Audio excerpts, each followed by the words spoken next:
Sup nerds, welcome to the Omni4Game podcast, episode 76. I'm Sean, and I'm joined with Chris and Brandon as always. Sup guys, this week's Omni4Game recap. We go over our Tuesday locals, we go over our Friday pre-release, we then look and catch up on all our weekly reveals, and then we hit your guys' comment questions. Bit of a shorter one for you this week, so if you guys like this, make sure you like, comment, subscribe. We'll catch you in the next episode.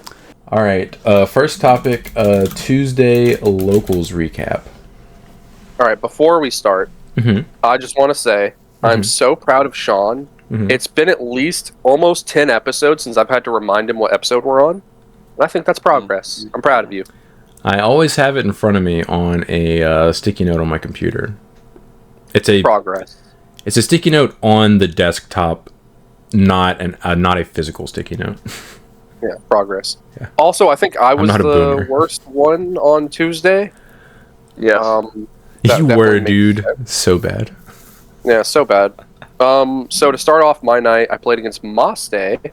I think he's a relatively new player. It kind of looks like he had the starter decks thrown together with some extra cards thrown in, like your Maste Aces. He had a couple of the good Mare, but he didn't have the secret Mare. Which makes sense that it's an expensive card. I thought they were both pretty good. The secret one's way better.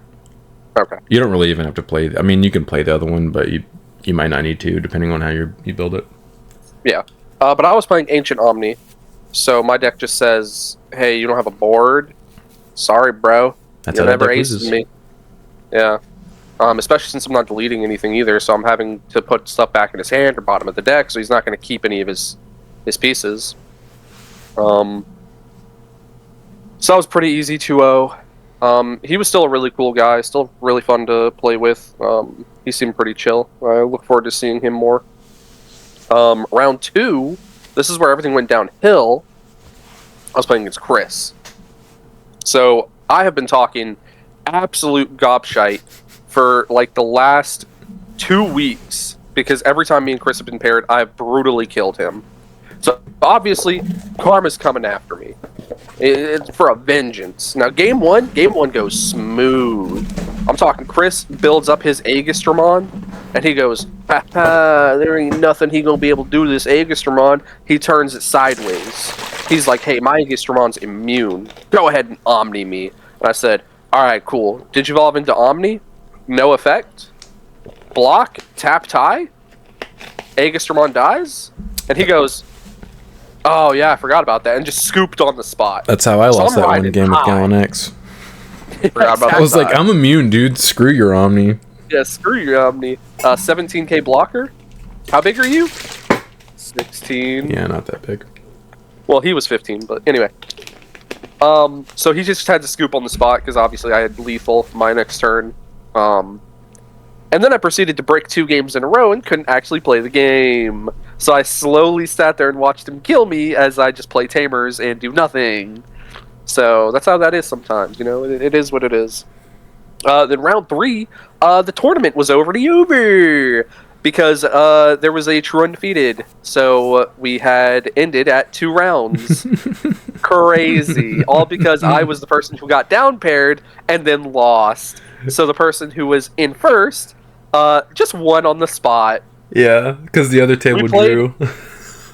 We played an imaginary round 3, and then I proceeded to get 0-3'd by Sean's Gallant deck. It was great. That is true. Gameplay of the first 2 games were on the channel. I didn't post game 3. Oh, you didn't want to do an 0-3 just for views and clicks? Nah. Yeah, super interactive gameplay. You probably would have gotten over 10 minutes. It was actually pretty interactive, the match we had, because you kept... Oh, no, I agree. You kept keeping me from killing you. If you just stayed in raising both games, I just would have killed you. Yeah, no, it's just like, it gets to the point where you either have to do something, and you have to put up a wall that can stop it, or you just let yourself get OTK'd. Like, there's no in between. And most of the time, your wall gets removed too. It just keeps you from dying. The only way I can do anything is if I have, like, multiple level 6s with, like, multiple Miraculouses. It's like, it's almost impossible to just let you just like, oh, hey, you know, now I've got extra 6 memory because I deleted your bro. I'm going to just bob off. It's like, okay. Dude, that turn when you played the Omni, and then I started the turn with no thing on the field, and I ended up with 2 megas and choked you to 1. Yep. I was fuming. I was like, okay, that's so good. let me just out this dude because I can't do anything else. Anyway, Chris, tell us how your 2 rounds went. So I played Deep Sabers again. Round 1, I played against Magna Armor. Game 1 went about as well as you think it would be for that deck sometimes, where he just bricked and had like a billion different colored options in his hand with no way to play them, and he only ever saw the 1 level 3. Yup.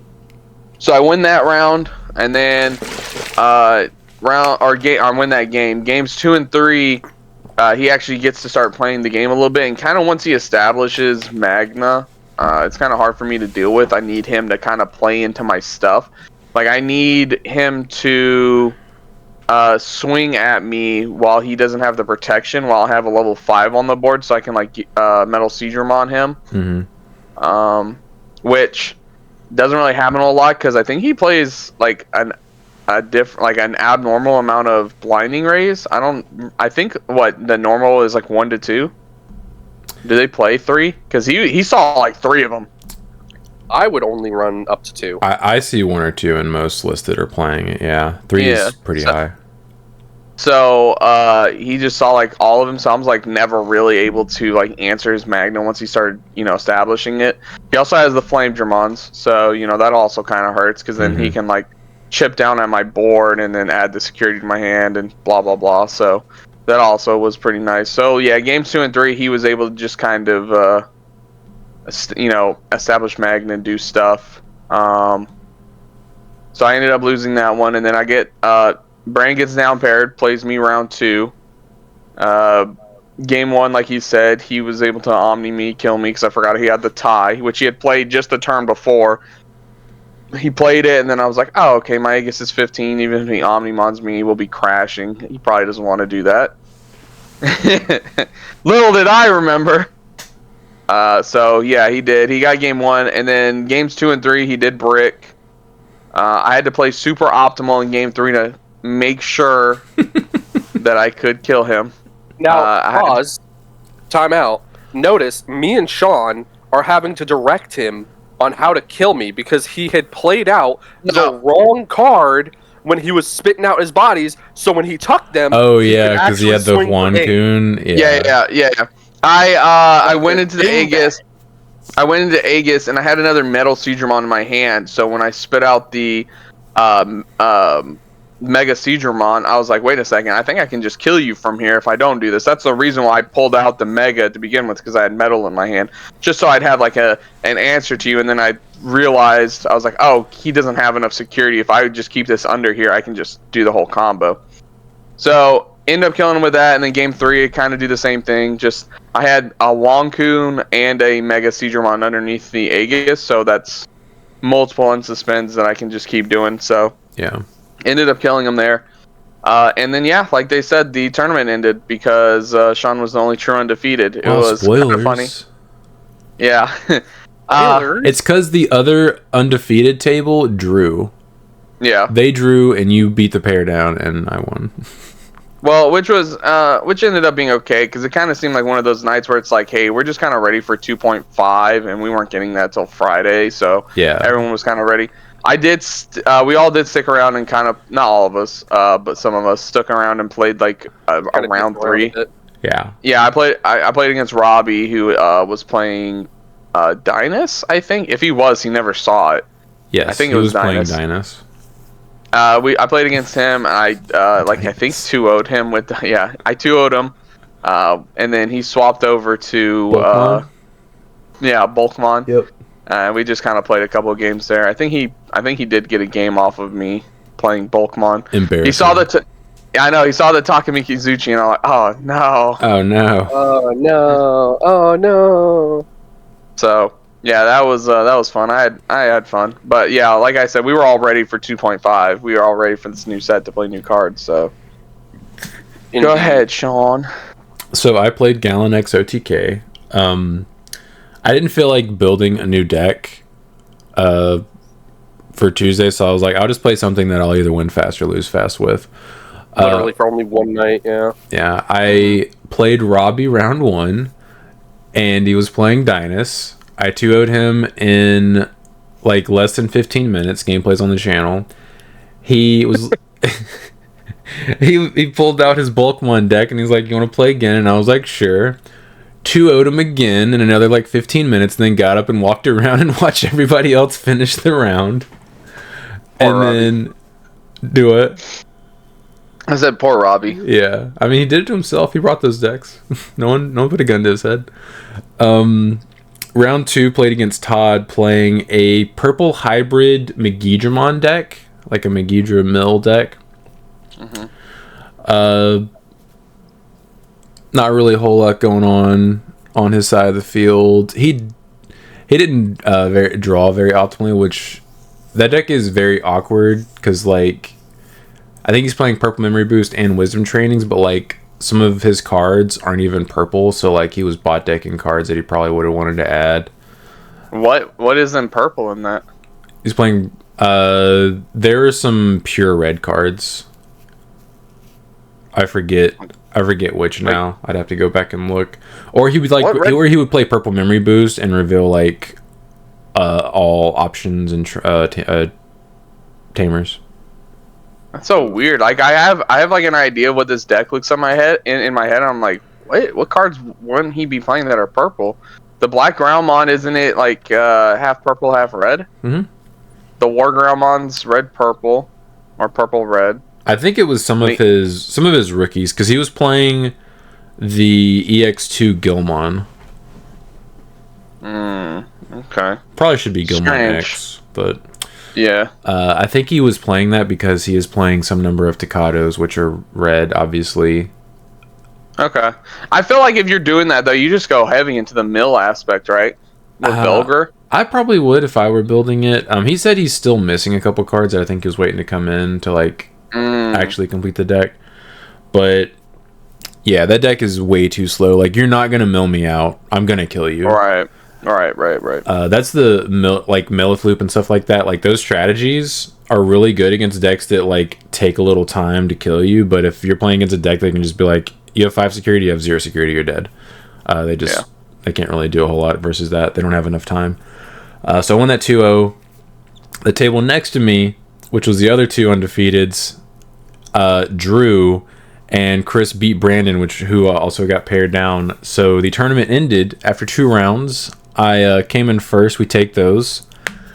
The tournament organizer was like, because everyone was like, "Oh man, only 2 rounds," and I was like, "What the? I'm happy about this." But Zach was like, "Yeah, of course you are." He was like, "You have the final say if you want to play the 3rd round," and I was like, "I mean, if I lose, I will get bumped down to 3rd because the other 2 people drew. So like, my tiebreakers will automatically put me in 3rd if I lose." And I was like, "Nah, I don't feel like risking that. I don't want to."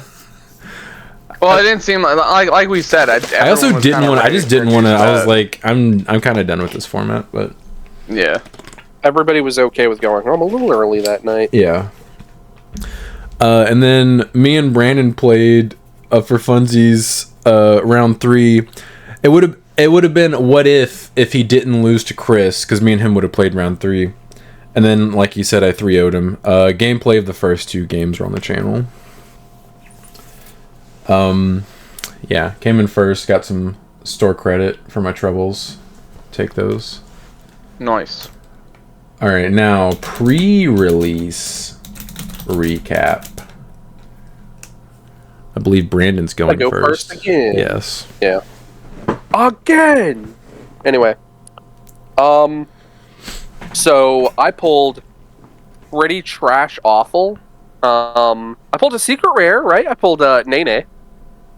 Oh yeah, you did.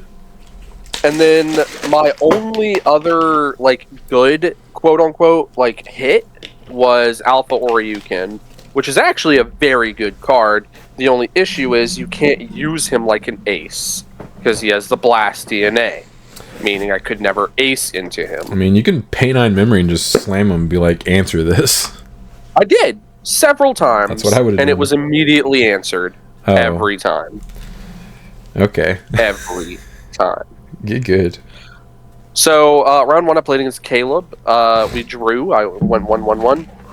I think the reason I lost that one is because I played way too passively in game 3. I knew he had just GX Ace because I had seen it in one of the games prior, and he used the Ghost option card to play out a level 6, and I was like, oh, he's setting up for the Jessmon. I have to play around this because he has a Royal Knight in the trash. So he could just tuck it, Evo into it, and then pop my dude. So I'm like, oh, I gotta play around it. Turns out he was just debating me. He didn't actually have it in his hand. So I played passively, and instead of like actually going for the kill, I outed his level 6, which took me an extra turn. Debated. Yeah, so I got debated and ended up costing me. We ended up drawing. Round 2, I played against Will. I got that one 2-0. Will got bodied game 1 because I had Alpha Oryu, Jessmon, Gonku with Alliance underneath my Alpha. Because he has Royal Knight trait, and I had the Savior under it. So all of them had Reboot, all of them had Blocker, and I was checking for 2 checks every single time because I could just use the token for the from the Jessmon, and like it was just over. As soon as I set all that up, it was over. He was like trying his best to like try to stop me, but game 2 he misplayed really, really hard. I had gone into my Alpha Oryu again. This time I had hard played it, and he promotes because he's got a good bit of memory. He evos into one of the Ghost level 4s that gives you Blocker or Retail. And then he evoed into the Phantom that has Execute. So if he would have just let that end of turn swing, he would have swung into my unsuspended Alpha, and it would have died because it had Retail. Gain 5 memory. Gain 5 memory. Instead, I guess he forgot he gave himself Blocker Retail, and just evoed into just the Ace to pass turn. So I was like, thanks for the free memory, and thank you for not outing this very clear threat on my board. So that was the only time Alphamon actually got to stay on the field, was against Will. Yeah, giving Oryukin Alliance is pretty OP. And then the final round, again, because we got to end early, was against somebody named Timmy. He was from, I think, Mobile. Timmer. He O2'd me because he pulled way better than me. I think he said he pulled 5 supers, and one of those supers was the Execute super, the one that just, when he comes out, deletes lowest play cost. Level. And if you follow what aces are, they have very low play cost. He deletes lowest. So even lowest level. He's a purple card. Oh yeah. Whatever. Either way. Hopefully that didn't matter because. Well, no. When you only have Alphamon on the board. Okay. All right. It's outing. I was like, I really hope that didn't impact anything. Oh, I remember why it was like that. It's because I had the token on the board as well, because I went Jessmon into Alpha. Doesn't have the token so doesn't have a play cost. Doesn't have. Doesn't have a level. No, it doesn't have a level. Doesn't have a level. So it just pops my Alpha, and I'm like, cool. Well, it doesn't pop the Alpha because I can use Decoy. Because Alpha is still. It's a Royal Knight. That is true. He's Royal Knight, and he does have the correct colors. Yep. So I was able to decoy it, but then I think he had hit it with Execute, and I died anyway. It was a whole thing. Basically, anytime I was able to even attempt to set up anything that could threaten him, he just had the exact, like, good card to answer it. So it was pretty washed. My best thing going for me was that little Royal Knight engine, but it can only go so far. So I ended up getting O2.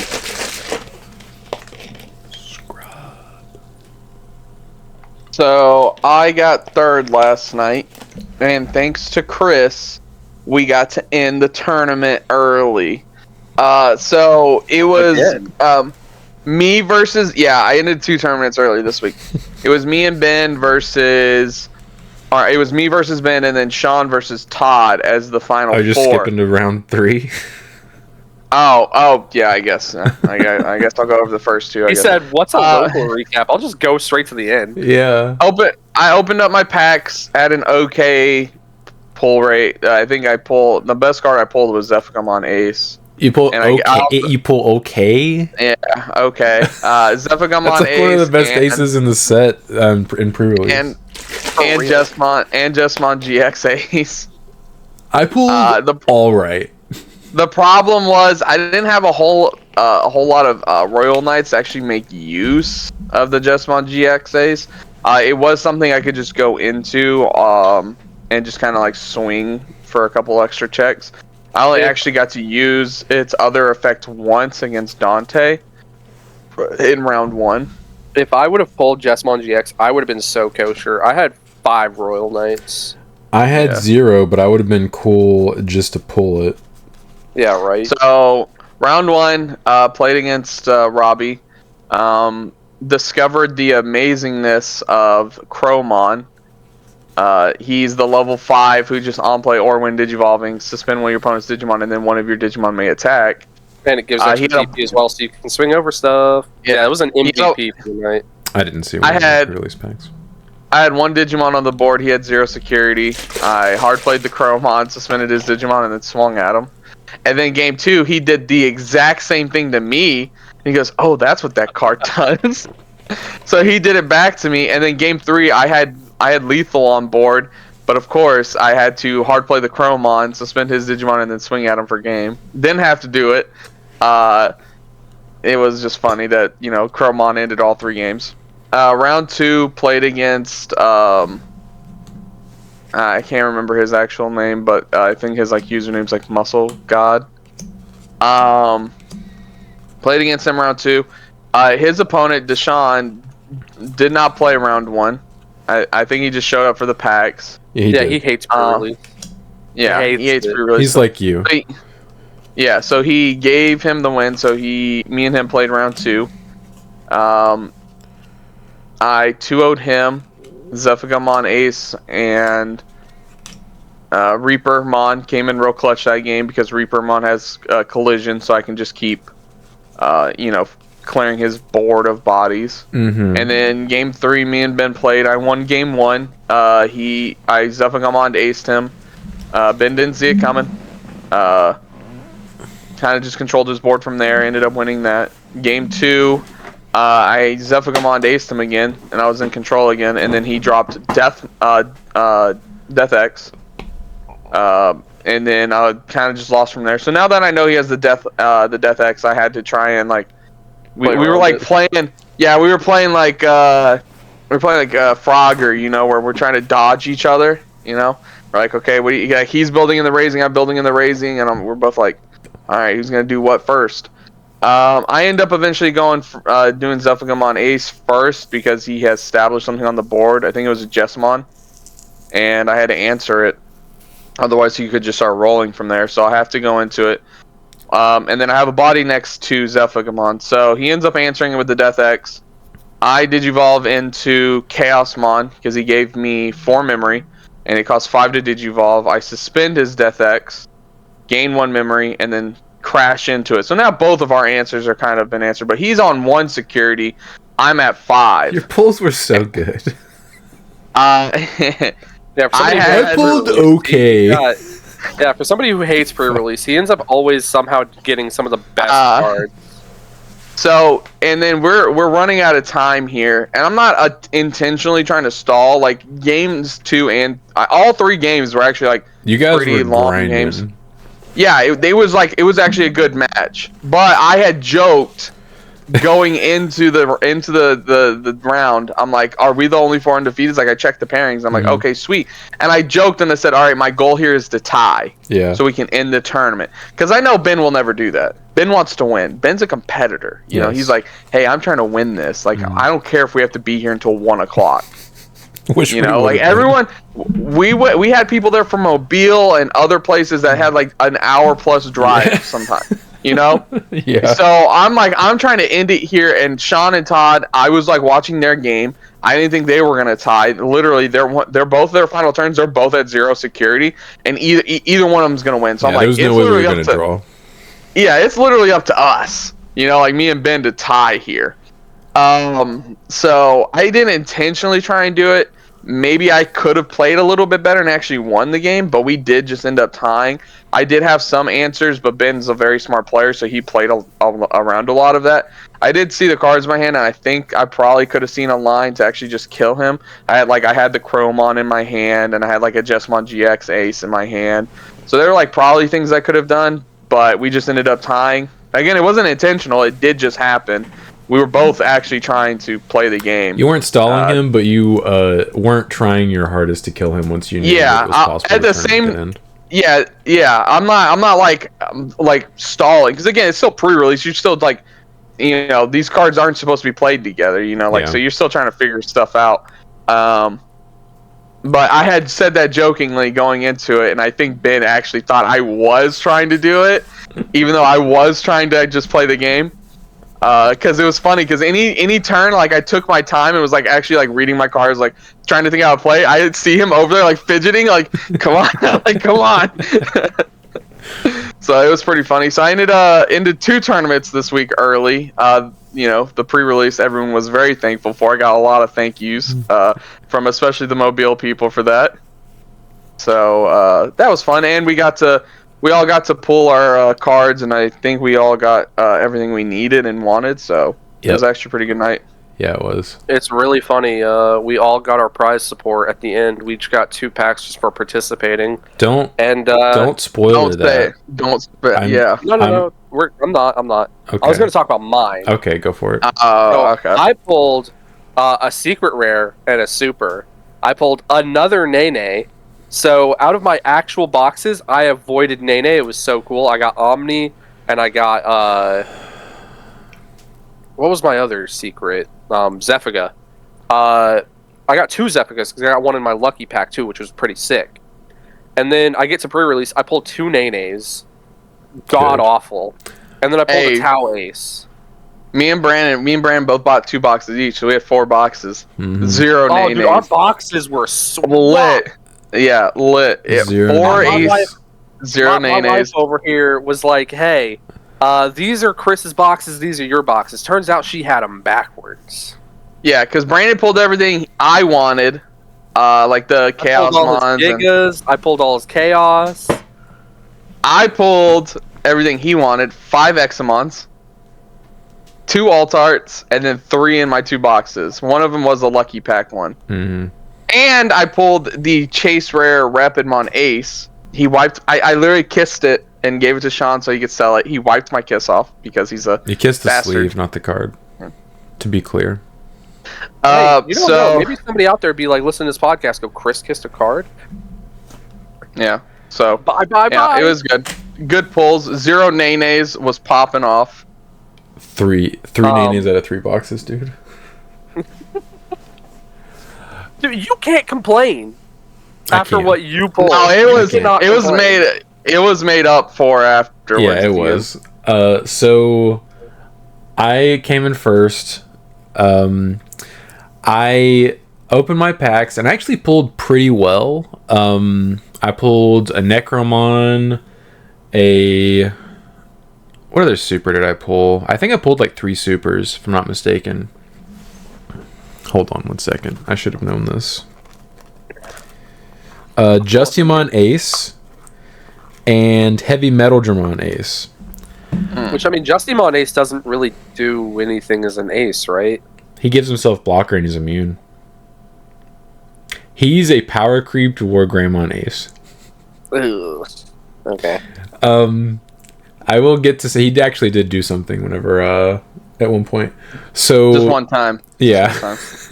I actually didn't see him for the first like 5 games that I played. Like in my hand or security, and it got checked out of security like the 5th or 6th game, and I was like, oh yeah, I forgot that's in my deck. Anyways, round 1, I played against Will. I made the mistake of promoting early and he evoed into Slayer Dramon and blew up my stack, and then proceeded to double swing my security for 2 turns in a row while I had to build up a new stack and raising, and I just lost. I ended up being able to promote and clear his body, but I had 0 security and I couldn't defend myself from him just promoting and swinging. They won game 1. Game 2, so I pulled Necromon was one of my supers, and I pulled 2 of the rookies and 2 of the 5s, or one each of the rookie and 1 each of the 5s. And because I also pulled cards that let me discard cards out of my hand, in addition to those cards, Ghost Engine. Yeah, I had like a little baby Ghost Engine. I actually like full Necromon comboed him and cleared his board and put out a 5 and a rookie and told him to deal with it and gave him like 3 memory. And then he scooped. I don't think he could do anything. And then game 3, he had a Rapidmon Ace that I think blew me out game 2 at one point, but game 3 he had a Rapidmon Ace underneath a Gallantmon, and I had a Breaktramon, a level 5, and a suspended rookie on the field. And he was trying to swing over my suspended rookie. And he swung security with the Gallantmon first, I believe, which I think was his mistake. And it survived because it's like 18,000 DP or something because of the Rapidmon inheritable and something else. But then he was trying to gain the 2 memory off the Gallantmon, so he swung his other 2 bodies into my suspended rookie.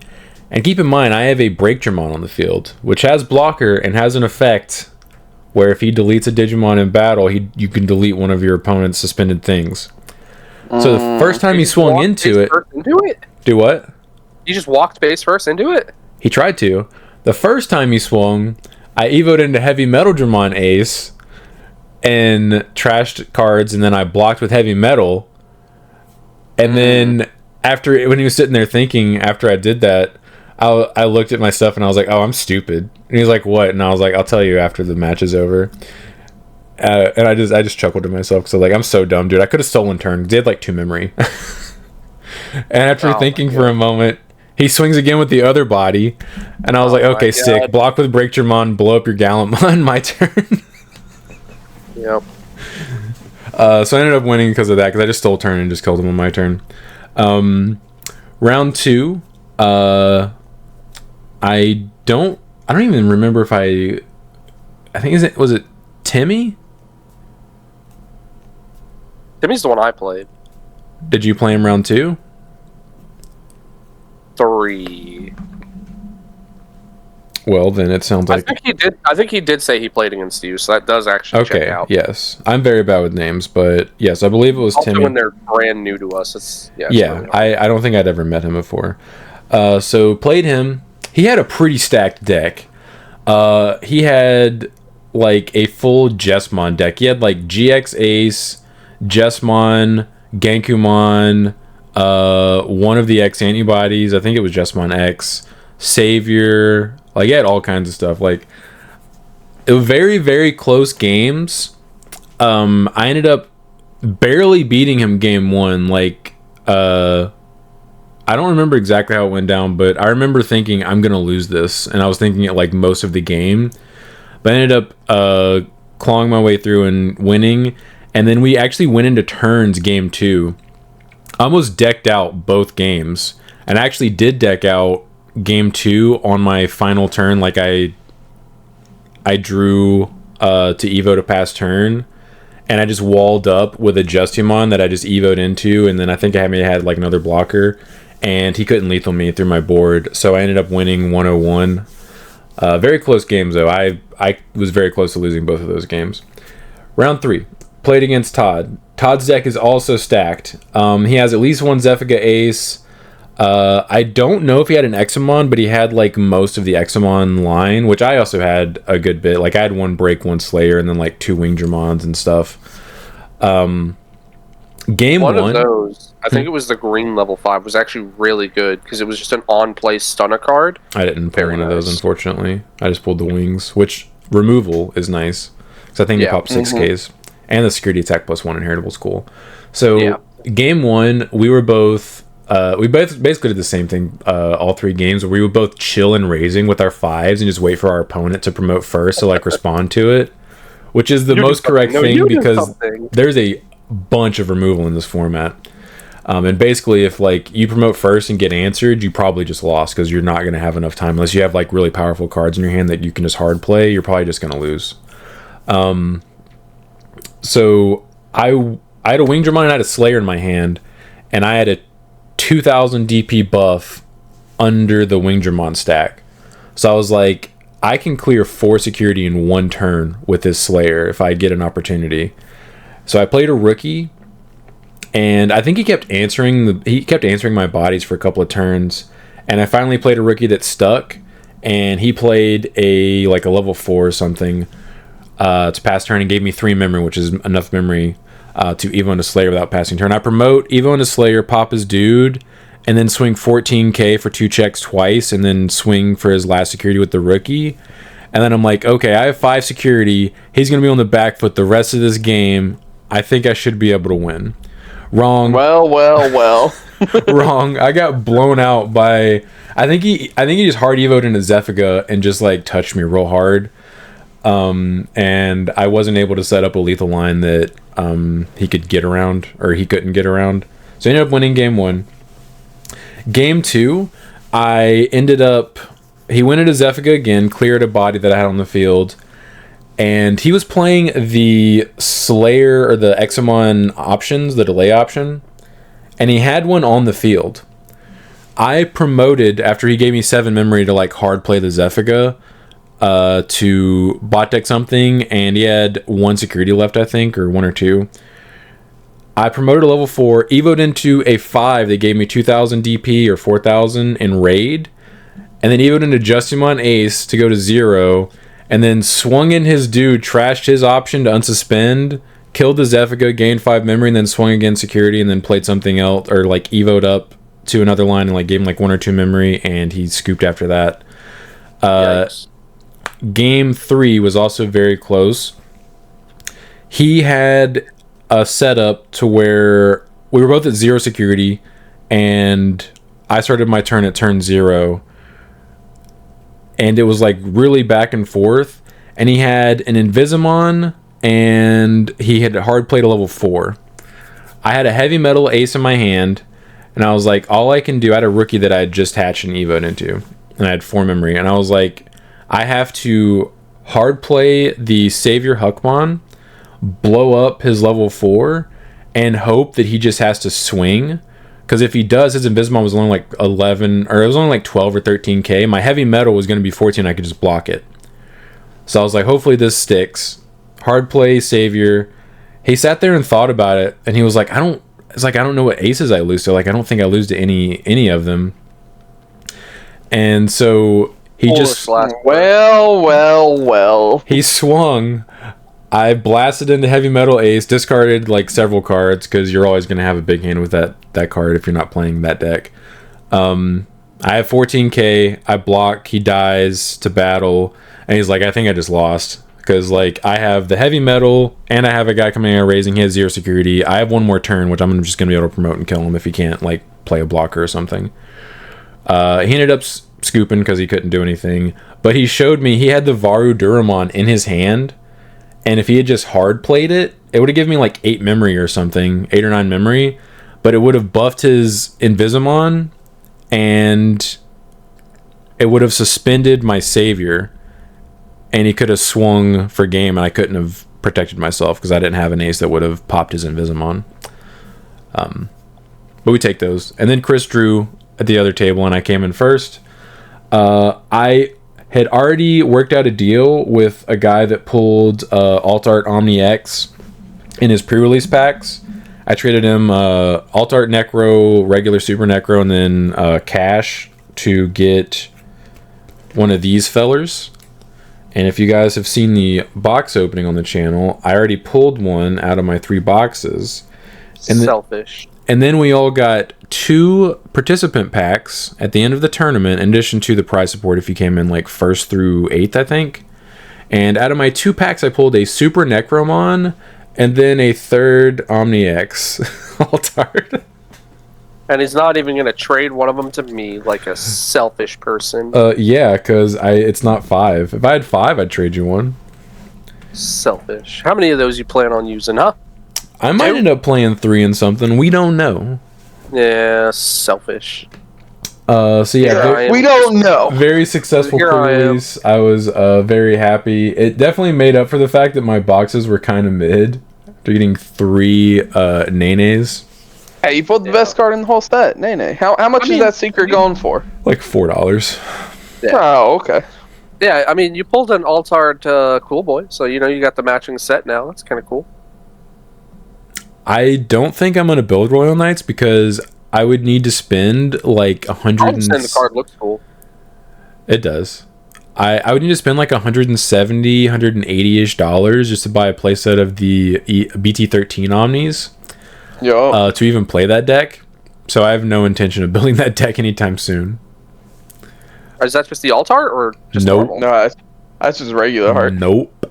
Has that card skyrocketed that much? It skyrocketed whenever the support got leaked and like people like theory. Yeah, because last time it was like 20, maybe less than 20. It used to be like less than $10. Yeah. Dang. They were I haven't like looked at the free. price of it in like a while, so. Yeah. Like at this point, if I were gonna build the deck, I would just buy the Altard Omnis because they're only like $20 more a piece than the regulars. And it looks so damn cool. Yeah, it looks way better. Yeah.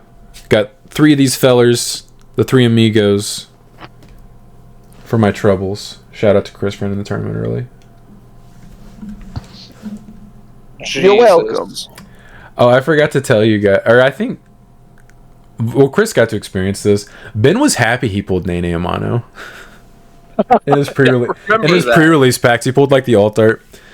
He did use it on me, but like, I mean, it's whatever. He put like Tamers and stuff in his deck to where like he benefited from it.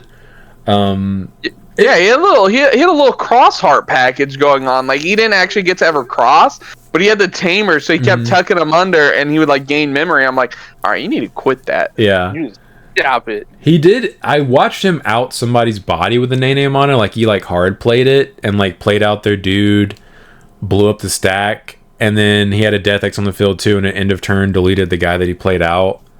And I was like, that's a cool combo, but like Yeah. It was quite funny playing against Dante too, because I don't know how many pre-releases he's actually like. This was his first in. one. This was okay. So, I cut a lot of those like not any because we have to use what we're given, but I cut a lot of the Digimon that had like the extra memory requirement to Digivolve, like if they costed like 3 or 1. Yeah. And I guess Dante didn't. He didn't really pay attention to that because again, he hasn't been in too many pre-releases. So it was so funny. Full value every single time. It was so funny when on turn 1 of game 1, he's going first. He hatches, Digivolves into a Falcomon in the back, and I move the memory, and it's my turn. He goes, "What?" And I go, "That costed 1, my guy." And he goes, "Oh no! Oh no!" That reminds me of 2 things. One, in the BT4 pre-release, round 1, my opponent evoed into the 2-drop Falcomon that also evos for 2 and raising turn 0, and I moved the memory gauge, and he was like, "What?" And I was like, "That costs 2 to evo," and he was like, "Oh." Spaghetti. Also, bad card design. Also, I had a bunch of those rookies. I had more of those rookies than I had the rookies that evoed for 0, but like over half the time when I hatched my Tama, I pulled 4 different Tamas. That was the Tama that let me evo for free, and I was like, "Let's go!" I celebrated every time. Yeah, I was unlucky. I didn't get any Tama that were actually usable like that. All of mine forced me to actually pay. That was the only benefit. Like, these are the 4 Tamas I pulled. The only one that actually ever came up and did something was the Appmon, surprisingly enough, that let me reboot if my opponent already has a Digimon in play. The other 3 were just allowing me to evo for 0. The Appmon didn't do that. I pulled the Invisimon one, and I was just waiting for my opponent to ever flip their security face up, and then I'd have jamming, and I'd be like, Yep. Never happened though. Never came up for me. I think I flipped. I had the hover SB, which would have let me do it, but I was never able to actually use it. It was like the level 4 I saw the least of. I resolved that effect one time and saw that it was a tamer and swung at it with a rookie. That's the only time I ever flipped it. Nice. Yeah. All right. Also, Chris, my Omni binders are showing up today. Jeez, dude. Taking years. Yeah, I mean, I'm shipping them to his place because whenever I put in my order, we weren't sure where we were moving to. So obviously just put it into the... Yeah. So obviously put it into the house where I know they're not going anywhere. That would be a good call. Yeah, I'll be there today to pick up my beautiful, beautiful cards. You know, people are already reselling those things for $200. Yeah, I saw some of the listings for the singles, and they're ridiculous. All of them are like over 20. Yeah. Yeah, they'll drop though once people start getting their stuff. Yeah, especially once people realize, man, this is Metal Greymon. This is a really bad card. Oh, this Greymon. No, this is 14 Greymon. This is really bad. Yeah. Like, unironically, the Garu cards are the best in that period. The Garu is the worst one. Yeah, Garu's bad, Greymon's bad, Metal Greymon's bad. The rest of them are all really good. Yeah, the rest of them are playable, but those, like, I don't know why they chose those cards. They could have reprinted the Secret Greymon. Mm-hmm. Yeah, the movie Greymon, that would have been sick. So trash. Those are expensive now, by the way. I don't know if you guys have seen. Yeah, they went up because of all the adventure support. Yep, which I anticipated. That's why I bought my playset a few months ago. I mean, I have a playset. They're just the normal rarity, though. I didn't get any alt arts or anything like that. My investment has nearly doubled buying the playset of alt arts. Nice. All right. Weekly reveals. I almost said comment questions. Sumamon. All turns its Digimon with 4 more Vemmon Digivolution cards gets plus 3,000 DP. Okay. Sure. A new Vemmon. On play by trashing 1 card with Vemmon in its text from your hand, you may return 1 non-Digi-Egg card with Vemmon in its text from your trash to the hand. Inheritable, your turn, or once per turn when this Digimon would Digivolve into a Digimon card with Vemmon in its text, reduce the Evo cost by 1. Ooh. So you can talk pretty good. Multiple of that. Yeah, that's actually not bad. That's pretty good inheritable. Yeah. The fact you can talk multiple of that is actually really cool.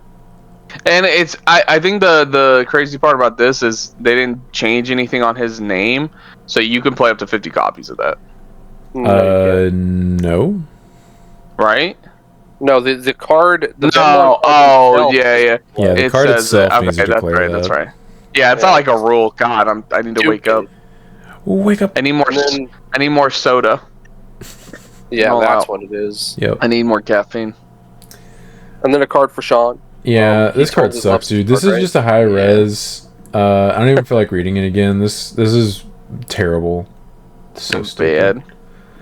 What about this card? You like Pawn this device, color border reprint. I don't remember what it does. Don't care. We've already gone over it. Flame Dramon. Armor Purge. When Digivolve in this Digimon gets 2,000 DP until your opponent's turn ends. Your turn once per turn. When this Digimon's attack target changes, this Digimon unsuspends. Yeah, this card's kind of bad, right? Like, it is okay, but I don't know what you would put this in. Yeah, like the armor deck, you're not playing it.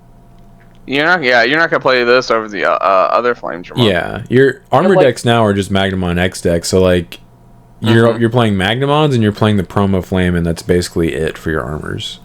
Also, if you notice in all of his traits, they didn't even bother giving him the new hero trait. I was surprised by that, because like that may have made him playable, but because he doesn't have that, I'm just like, why did they even print this?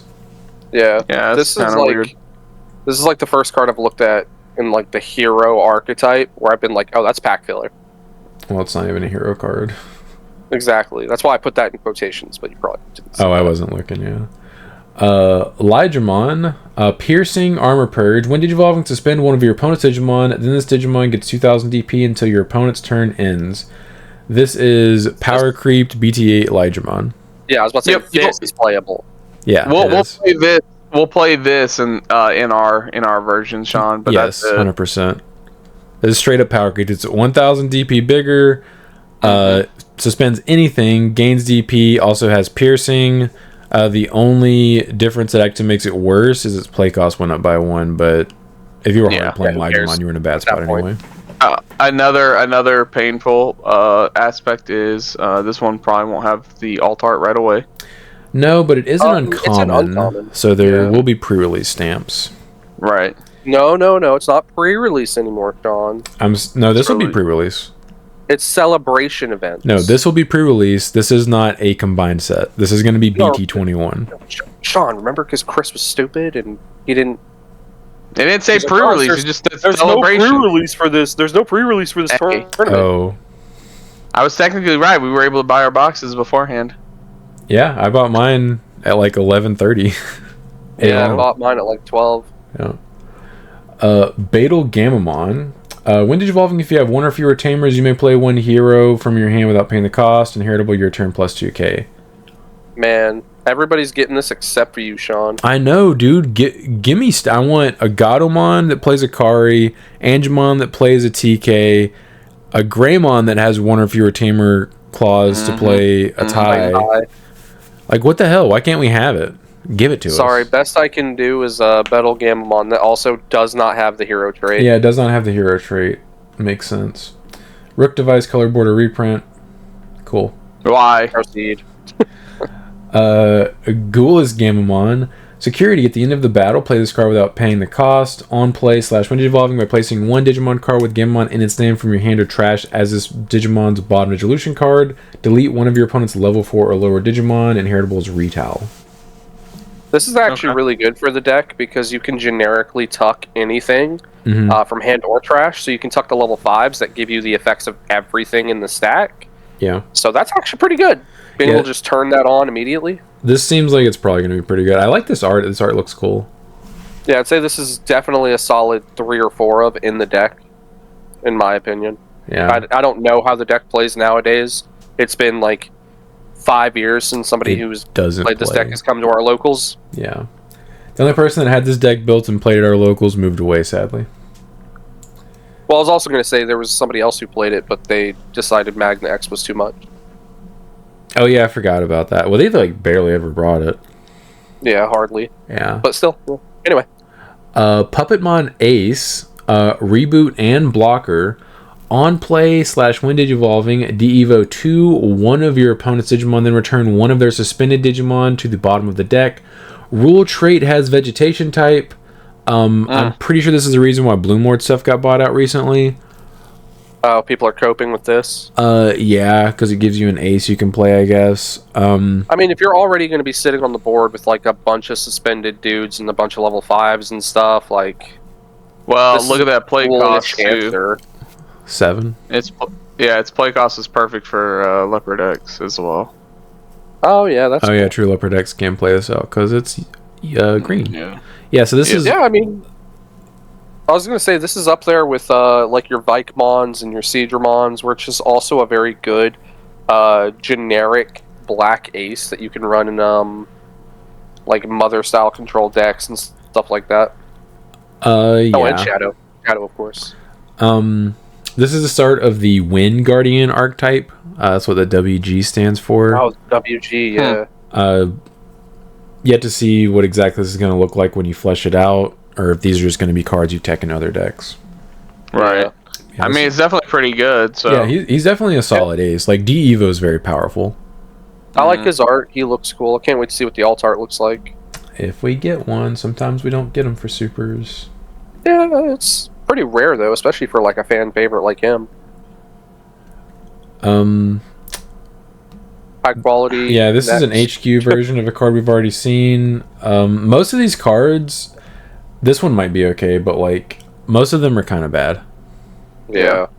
I mean, we've already getting another reprint of this. Finally, another reprint of Davis. This is going to be in the LM set for Japan, so we won't know how we're going to get this if we do get it. I'm looking forward. I mean, it is crazy that this card is still like the best blue-green tamer. Yeah, I guess it is. How much is it now? Is it still kind of expensive, or fluctuate between like $4 and $8, I think, depending on like the format.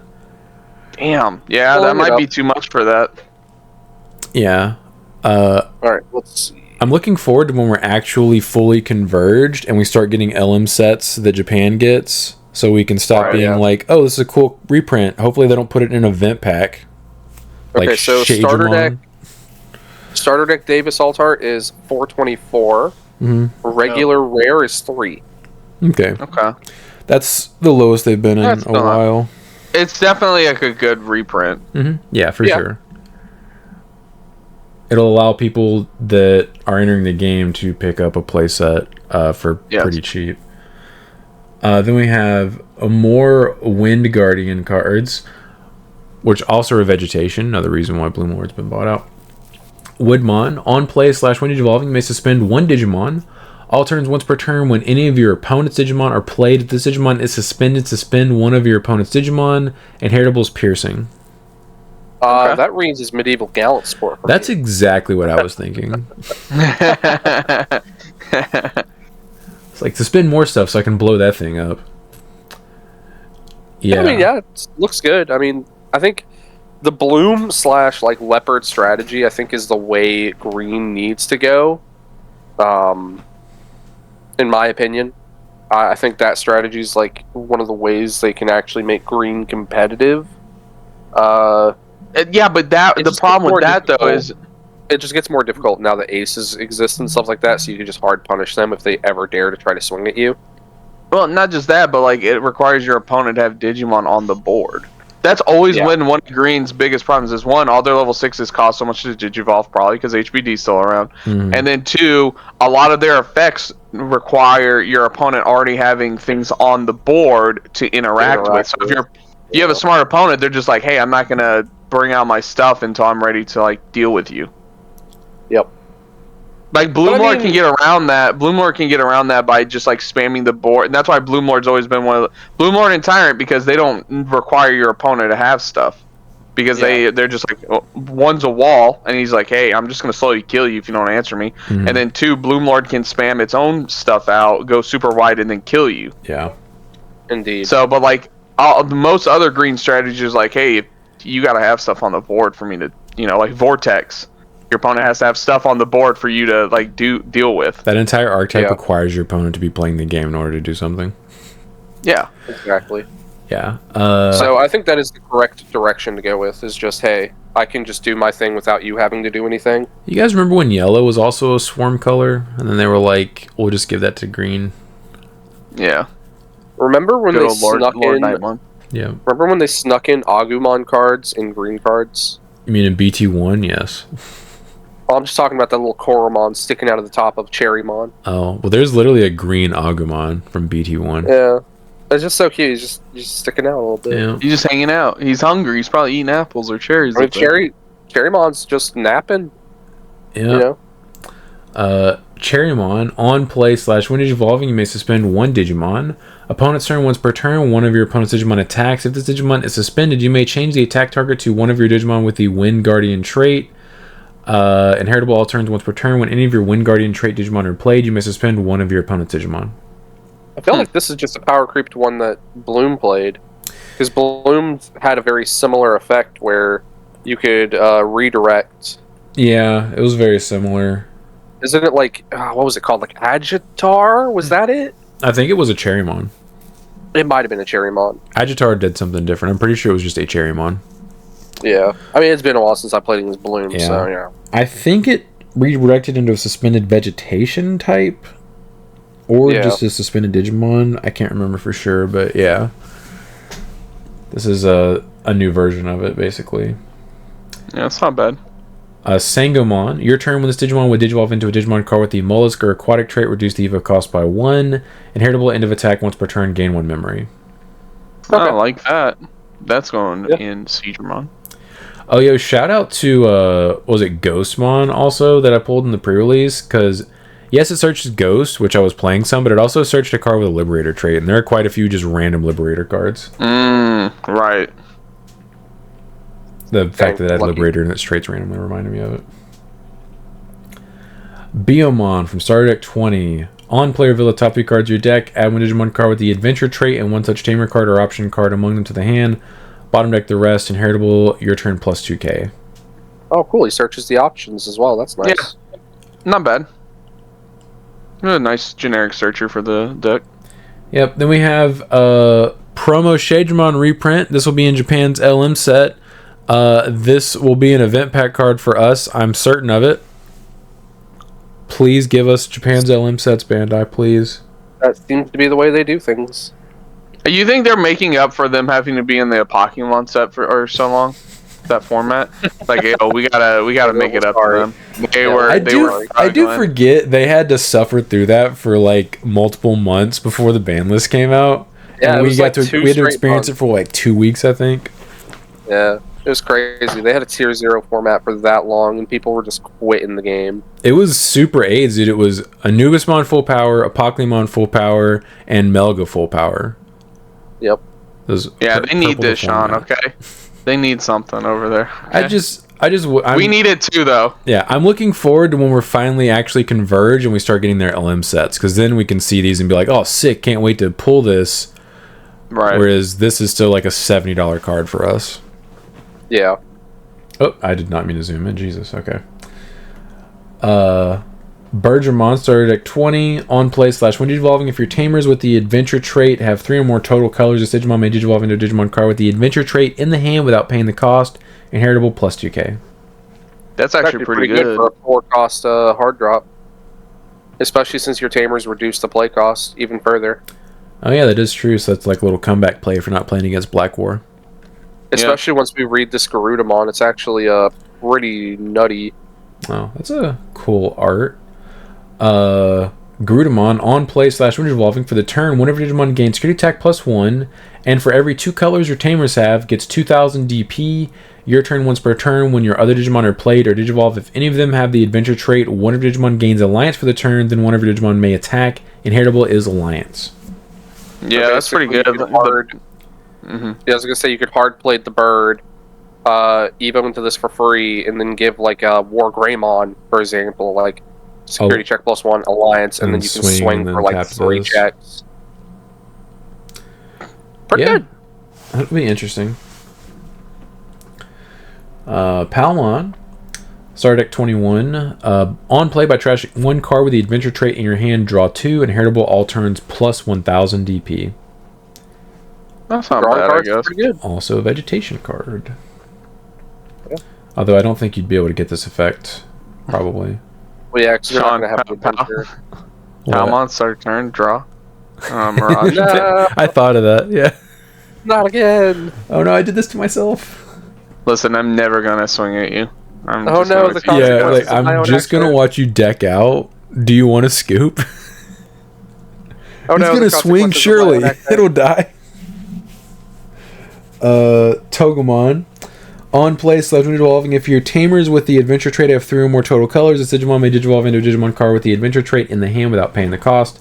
Inheritable all turns, Digimon gets 1000 DP. So it's a slightly worse version of the Bio. Or the bird. Yes. Because the bird actually gave 2000 DP. It was your turn, though, as opposed to all turns.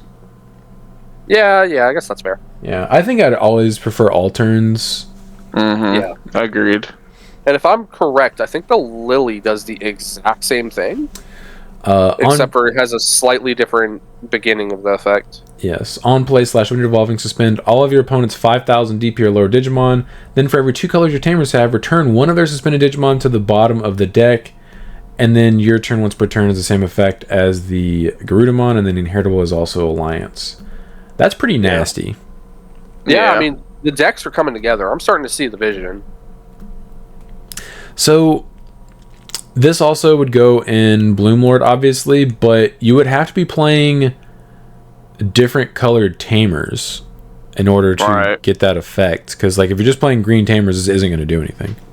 Well, they have multiple green dual-colored tamers, like, what, Mimi, I just don't know how many of them are actually good. Yeah, but, like, then you'd have to play those tamers. I mean... And you can't you can't play them for free. Like, you can reduce them with the Togemon, but Yeah. This seems like it's pretty. Guess we'll I think it's see. going to be pretty locked in on this archetype. I agree. I think you would make your deck worse if you tried to get this effect in a different deck. This is Yeah. also one of the rares of the deck. It was the Birdramon also a rare, or the Garuda? I mean, yeah, the Garuda was also a rare. It's all starter deck rares. Then we have Rezielmon. I think this is a box hopper for BT21 for us. I'm looking forward to this card. Oh, why is that? Because It's a it's vaccine. Angel support. I can't wait to put it in Angels. Because it's a 3-grade Angel. Has security attack +1, evos for 3 on all of your 5s, and suspends a Digimon or Tamer. Then until their turn ends, one of their Digimon or Tamers can't activate when Digivolving effects, and then the on deletion it recovers at the bottom of security like Angemon. That's not good. Judge, he's countering my hybrids. Judge. Yeah, nice hybrid deck, idiot. Sean, this card's not very good. Let's be honest. Yeah, it is. What are you talking about? Nah, I don't think you should put this in there. Okay, you're just trying to... I think it's a bad card. Okay, I'm sure you do. Yeah, bad cards are bad, Sean. Don't you know? Yeah. Dorumon reprint, or Darugumon reprint, sorry. That's also be in the LM set that we don't get. But why? Agumon, BT21. Your turn while your opponent has a level 6 or higher Digimon, or you have 3 or more hero trait tamers with different names. This Digimon may digivolve into Shine Greymon in the hand for the Evo cost of 4, ignoring Digivolution requirements, inheritable your turn plus 2k. Thank you, Bandai. Very cool. I agree. I like this card. It's a nice little comeback card. It's the same thing as especially- Rise.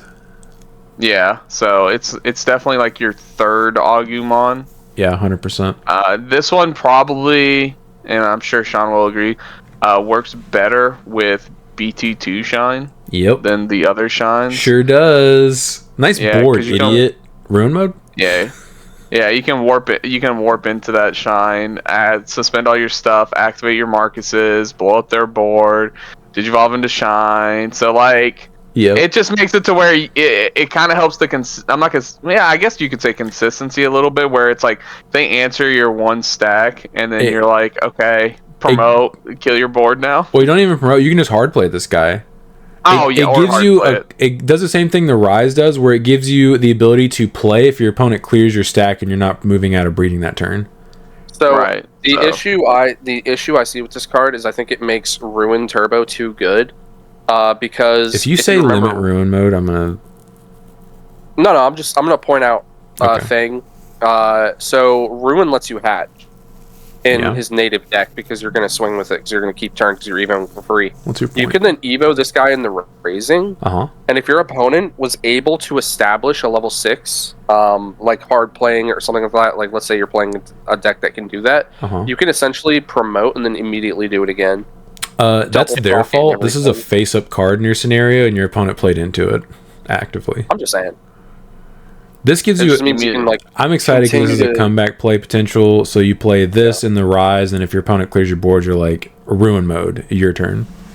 Yeah. I think all this did was make Ruin Mode Turbo better. I agree. I don't think it actually improved burst mode versions of Shine Greymon. It just No. improved the ruin mode turbo version. I mean, it kind of did, because what do you have to do? Digivolve for 4? Not I really. mean, There's none of the other shines are that impactful. yeah, that's what I'm saying. Like, you could go into the other Shine and do stuff. Because BT12. this doesn't even really work with like the new Shine stuff. Like not that his own, but like the ones before it. Like Yeah, it it doesn't. doesn't. It literally just seems like Ruin Mode Turbo got better, because this works much better with BT2 Shine. Shout out to Bandai much buffing better. my deck. Preach. Thank God I have those alt I arts. mean, Yeah. you don't even correct me if I'm wrong, Mhm. but would you be able pull them back up so I can read it, make sure I'm not just being stupid? Ask your question. I can answer it. So, if that's an alternate Evo condition, You can training you into can it. training. Yeah. Yeah. So not only could you training, you could scramble into it. Correct. Would you be able to Marcus into it? Like if you tapped Marcus, would he be able to Yeah. Evo into it for free? Yeah. So if you have multiple of the BT12 Marcus, Mm-hmm. you could start of turn, promote it, swing, go into Shine. During the swing, tap the other Marcus to go into Ruin, right? That's a play. Yeah. Yeah, you could. Yeah. That's a good point, Brian. I didn't think about that. That's stupid. I'm telling you. Number one. I'm saying it. Let's go. Hey, you know what Ben did last night? He comes up to me and goes, "Hey, if you have any good pools, can I get them from you?" And then you put them towards the event cup stuff. And I'm like, "What, Ben?" He goes, "Well, I have a bunch of these event cup Rise Greymons," and he pulls them up and shows me the price. I said, "Benjamin, what?" They're like $200. He's like, "Yeah, but they're just gonna sit there and collect dust." And I'm like, I'm not giving. I ain't got that kind of cheddar. He keeps asking, and maybe I'll eventually save up and get them from him. But like, I'm not playing that deck anytime soon. I don't want to spend like $800 of money I don't have to get those cards. I'm like, there's no way I can give you this. Like, if you were selling to me for like a humongous discount, sure. But there's no way I can give you this. Yeah. Yeah, like there was somebody at our pre-release who had, I guess they bought a case, and they had Susan? the SP. Huh? I think it was Susan, right? SP Susanu Ace Susan. No. I'm not talking about that. All right, my bad. They bought a case of this last set. Yes. 2.5, and they had the SP Examon. Mm-hmm. With the double rainbow and everything. Yep. And they were like, "Oh, hey, Brandon, I heard you're building Examon. You want this?" And I was like, "You selling it for under $100? Because I'm not willing to pay no $400." Yeah. Yeah, I looked at him. I was like, Brandon. I was like, Brandon just bought a house, guys. There's no way he's gonna be able to get this from you. He's house poor now. He doesn't have cardboard crack money. The only reason I was able to get 2 boxes comfortably without dipping into my tax return was because I had $100 in store credit. Yeah, I had so. I had 100 and change in store credit. That's the only reason I got 3 boxes. Otherwise, I would have got like 1 or 2. Yeah. Yeah. So I think this is good. This and the Rise will definitely help Shine. Ruin Mode Turbo specifically. It doesn't help actual Shine. Yeah, I can't wait. I can't wait for the entire group chat when this comes out and people start playing this again and people ban Marcus, limit it. I can't wait. Get rid of Ruin Mode. I can't wait to ruin locals again with Ruin Mode Turbo. I'll be right there with you, Sean. We'll both be doing it. Depending on how this goes, this could potentially be a good strategy for the Mesquite regional. Oh, that's because we're gonna be playing with 21. Is it gonna be BT21? Yeah. It's 21 EX8, and there was something else. Starter decks started at 21 and 20. Yeah, it said on the signups, it was like these sets will be legal by then. Yeah. Huh. I was thinking we would get more sets than that, but I guess I forget we're not getting this for like another month or 2. Yeah. Okay. Yeah. I mean, I might ruin Mesquite, Texas. We'll see. Yeah, I think we're getting that in. Be right there with you, Sean. Yeah, enjoy not playing the game, fella. Yeah, because we're going up there like what, beginning or end of May? I think it's end of May. It's like May 31st, I think. Yeah, I think we're getting this set like beginning of May or something like that. Okay, I would guess I was thinking we would get this set sooner than that. Are you sure we're not getting like EX9 before then? Oh, I think it might be EX9. Yeah, I think EX9 is March. So we'll have EX9 and then this set. I think it's 21 and then EX9, right? Because we do. Well, clearly I don't know. I'd have to pull up the roadmap. Somebody in the comments let us know. Hold on, you've piqued my interest. I'm gonna look. Okay, never mind. Don't leave your comment. Take it back. Delete it. I mean, feel free to leave the comment.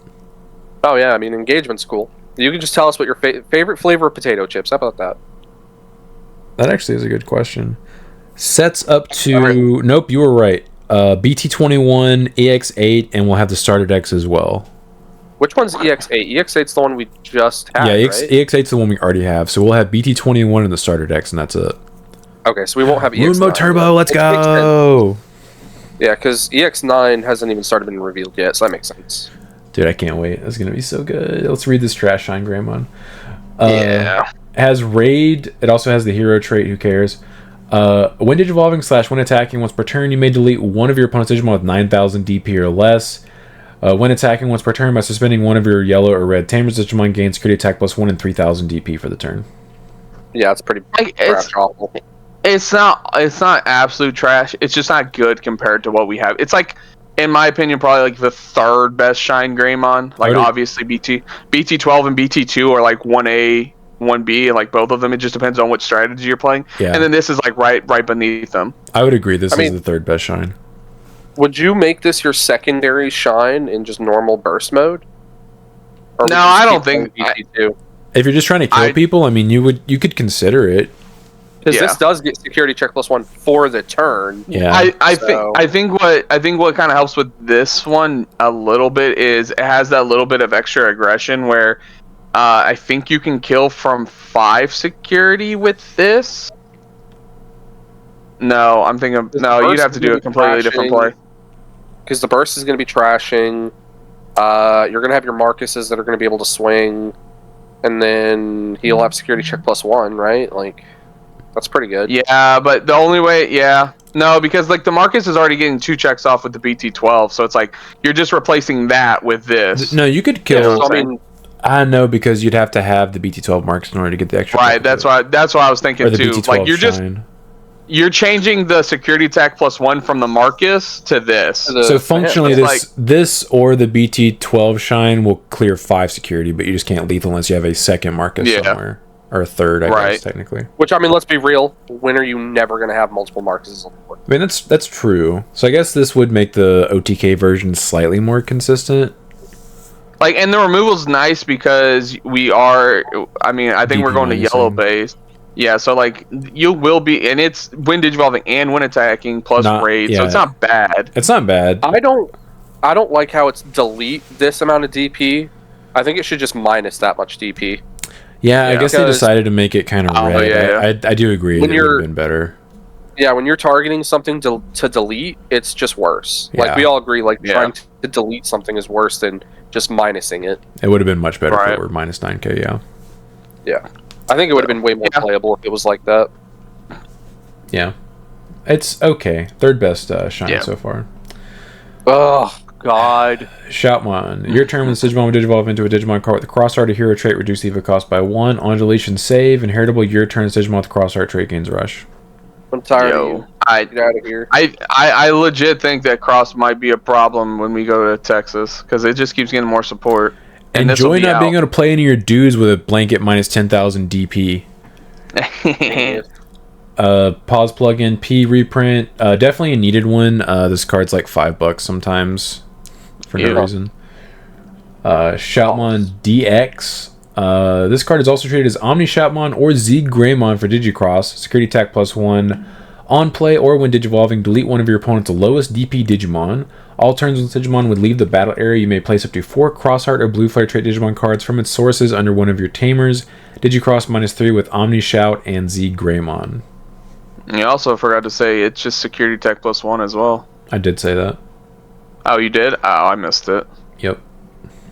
Whatever. I mean, yeah, it's okay. So it's a 6-drop that pops something. You can give it Rush if you manage to maintain turn, which I would hope you couldn't. Yeah. Yeah. And I think it's more important that it also counts as either one of those names. I think that's the more important part. It probably makes the deck like less clunky with more and more of these cards that they give to it. Where they're just the right cards in my hand. Yeah. Quit it. Because I mean, isn't there a way to like tuck it under your tamer and then play it from underneath your tamer without paying the cost or some crap like that? You can warp into it, but you actually can't do that. I think they designed this on purpose because it's only treated as Omni Shoutmon or Z Greymon for Digicross.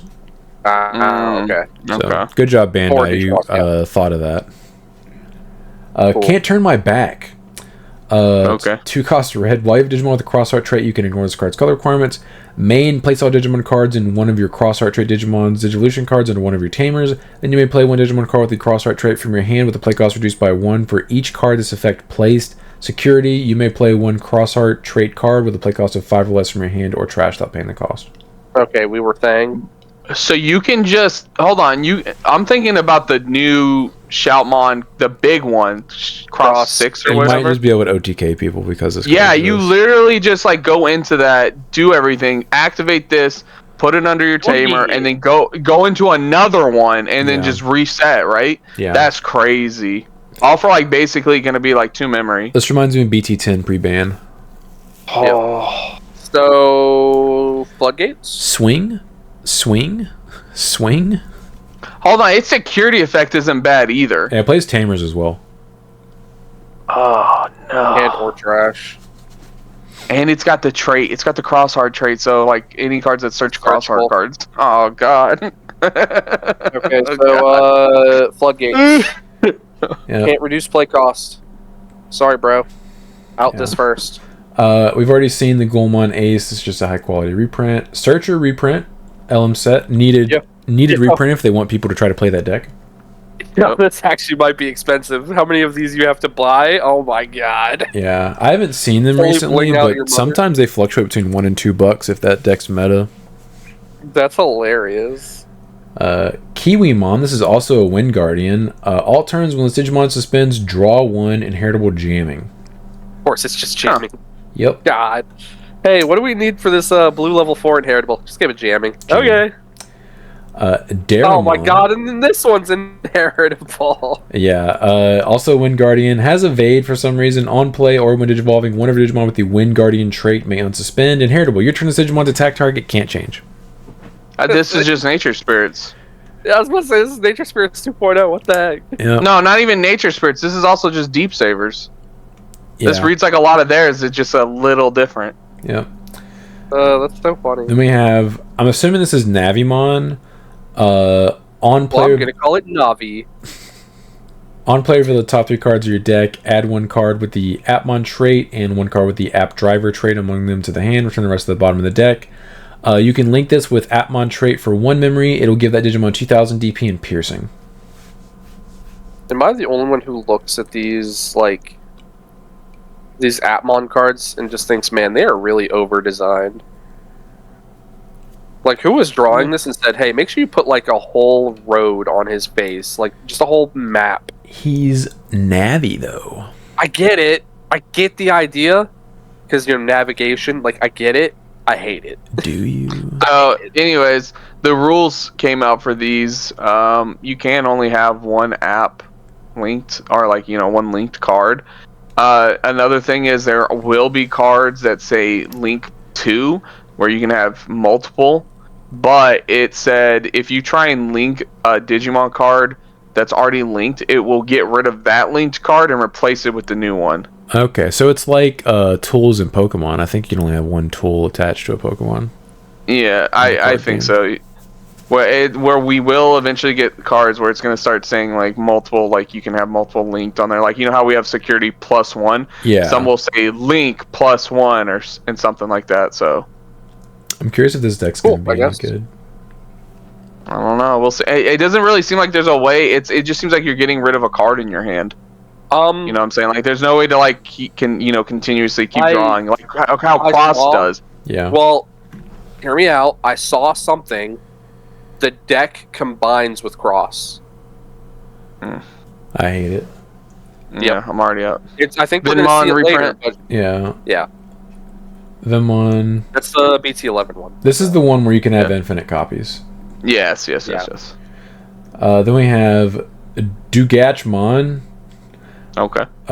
Rush Raid. It also app fusions. I didn't watch that video or read any of the text, so if 2 such cards are linked together, stack the link card on top and digivolve. Oh, okay. So it's a 0 memory. Yeah, it's like a Cross. Oh, I hate it, dude. And it has Rush. Why? And instead of doing it from your tamer, you do it from your linked, Digimon. Oh god. Like it unlinks and like DNAs. Yeah. What is that thing under the Digivolve? That is a trait. Stand? Yeah, I guess that stands for stand, but that is the trait. It's down here on the bottom. Because someone actually explained this in the comments, I think. Where is it? It's next to Appmon and the trait on the bottom of the card. See how Sup? it says sup? It says stand on like the card we just looked at has stand in the trait there. Oh. Yeah, someone pointed that out. Okay, I 'cause guess. I think I can't remember when this got brought up, but someone pointed it out in the comments, I think. Man, is this Or just maybe our Josh version of said it. Pendulums? I can't remember. Is this just our version of Pendulums where the cards are just unnecessarily complicated? No. It's not complicated at all. I'm just looking at this card and I'm like, you got too much going on, bro. It's like, literally just like it's literally just cross, but with I know, cards, I get that. I'm saying, like, imagine we get to like level 6s where it's got like a whole paragraph of text and it's like it's also got a link effect. Bro, we have that already. They're cross cards. Yeah. Rush Raid, your turn once per turn. When the Digimon gets linked, it may attack. And then in the hand, you can link with an Appmon trait for 2 memory, and then gives it 3000 DP, and when linking, the Digimon may attack. Cool. Nice. Then we have Timon. If you wait a little longer, we'll get a high quality version of that. Is it in English? It is in English. Okay, I will scroll past it then. Globemon. This also has an app fusion. Security attack +1. On player, when Digivolving, you may link one level 4 or lower Digimon card from your hand or the Digimon's sources to this Digimon without paying the cost.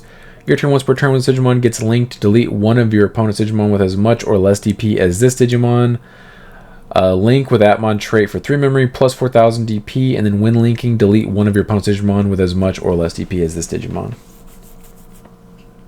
Okay, maybe I was wrong, because this is the card I saw people were saying was like usable for cross or something like that. I mean, you can still Digivolve onto like in cross, and then you can like link stuff. Yeah, I mean, I can see link and cross doing. Well, they'd have to have the Appmon trait in order for you to link the card. Yeah.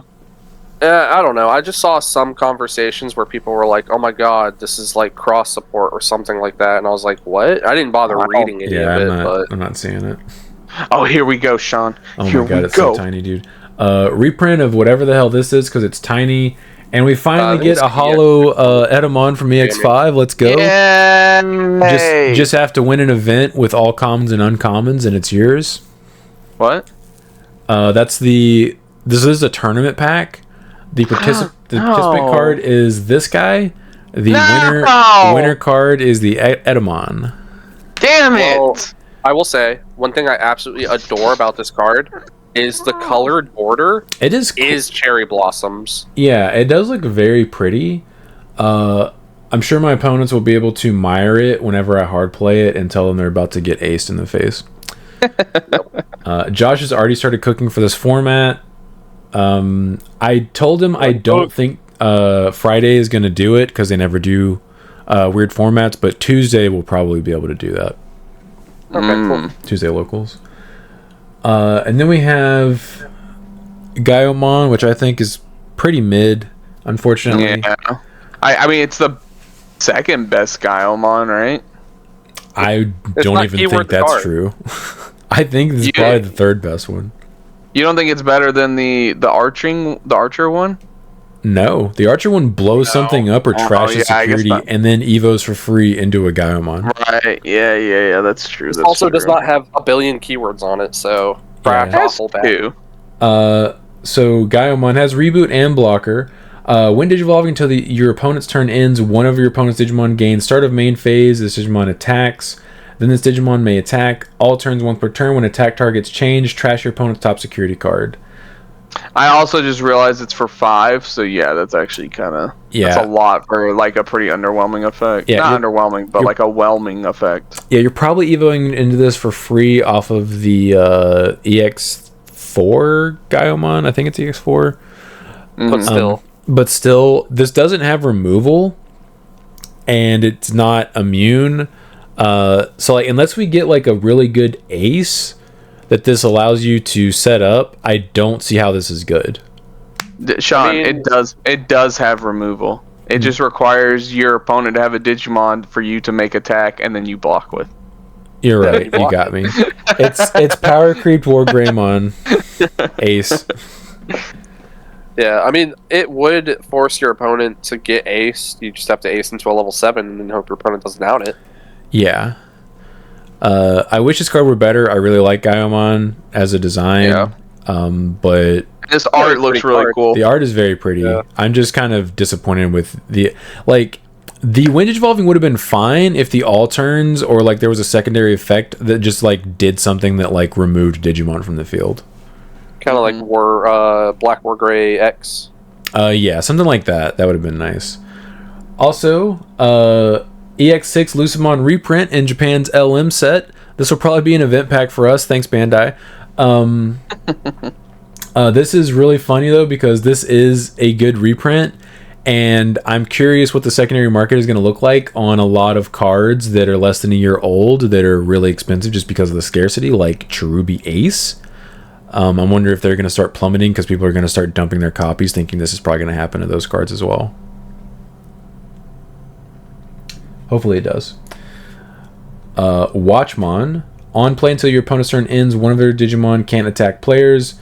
You can link this with Appmon trait for 1 memory, gives them plus 2000 DP, and then when linking until your opponent's turn ends, one of their Digimon can't attack players. Okay. Oh my god, okay.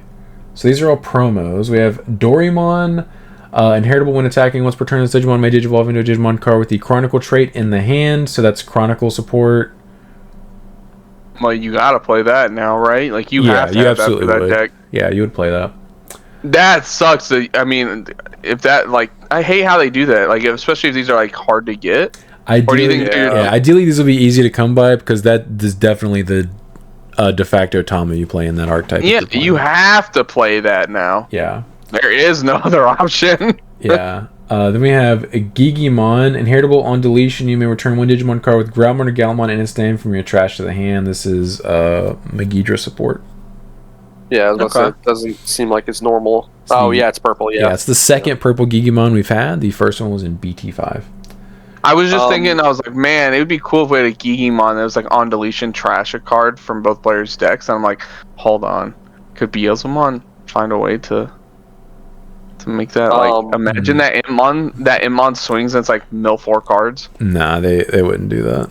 Nah, I know, but I do like how the next card we're going through is the Purpurial version of Ligdramon, if you look at his art. Oh yeah, he is. It's Flamedramon and Lydramon, like, combined.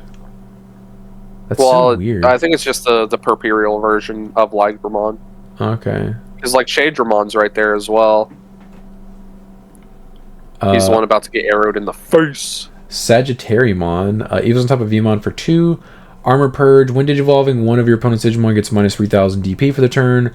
When attacking, delete one of your opponent's Digimon with 4000 DP or less. Another Floodgate popper. That's what they needed. He can get rid of level 5s as well. They're like 7k. Yeah, he can. Just curious what you would put that in, but interesting. Justimon Critical Arm. Evil's on top of Justimon Blitz Arm or Justimon Excel Arm for 1. When digivolving, by placing 1 option card with the device trait from your hand or trash in the battle area, this Digimon gets 3000 DP until your opponent's turn ends. When digivolving / when attacking once per turn by trashing 1 option card in your battle area, delete one of your opponent's Digimon with a play cost of 9 or less. That targets every ace. Yes, there's not a single ace that's more than 9 play costs currently. I mean, it's not bad. It's just dumb that they want to support this deck and they're making this a promo. Hopefully it's easy to get. Yeah, ideally. Then we have Blind Red Trigger. When effects trash this card from the Evo sources, delete one of your opponent's Digimon 7000 DP or less. While you have a 3 Musketeers trait Digimon, you may ignore this card's color requirements. Main, trash your opponent's top security card, then place this card as the bottom source of one of your 3 Musketeers trait Digimon. Security, delete one of your opponent's Digimon with the highest DP. It's the 6 play cost option for that. So deck. you can just play this, bro, and trash security. That's pretty good.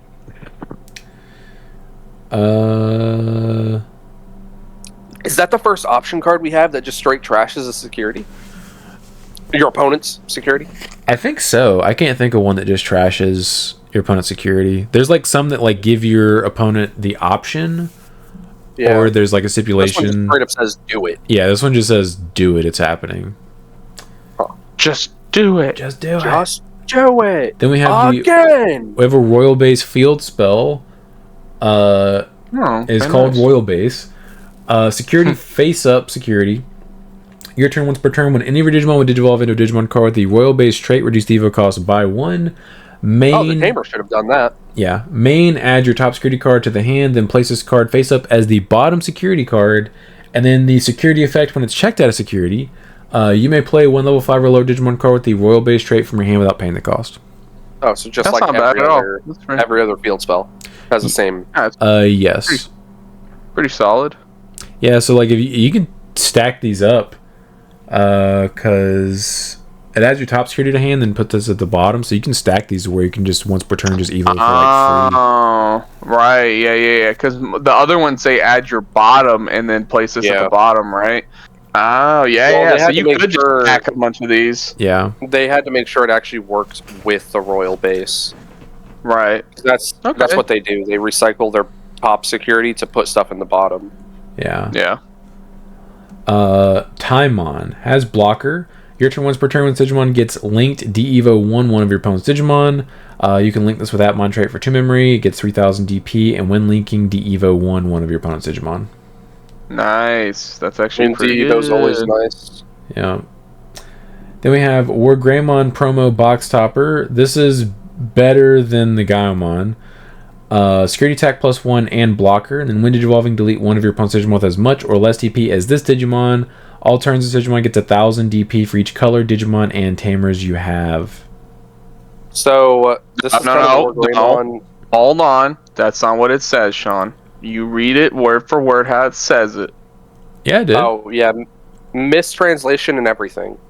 I said this Digimon gets 1000 DP for each color, Digimon, and Tamers. Oh, sorry. Have. my brain just put the word you in there. Yeah, it fixed it. It fixed it. Yeah.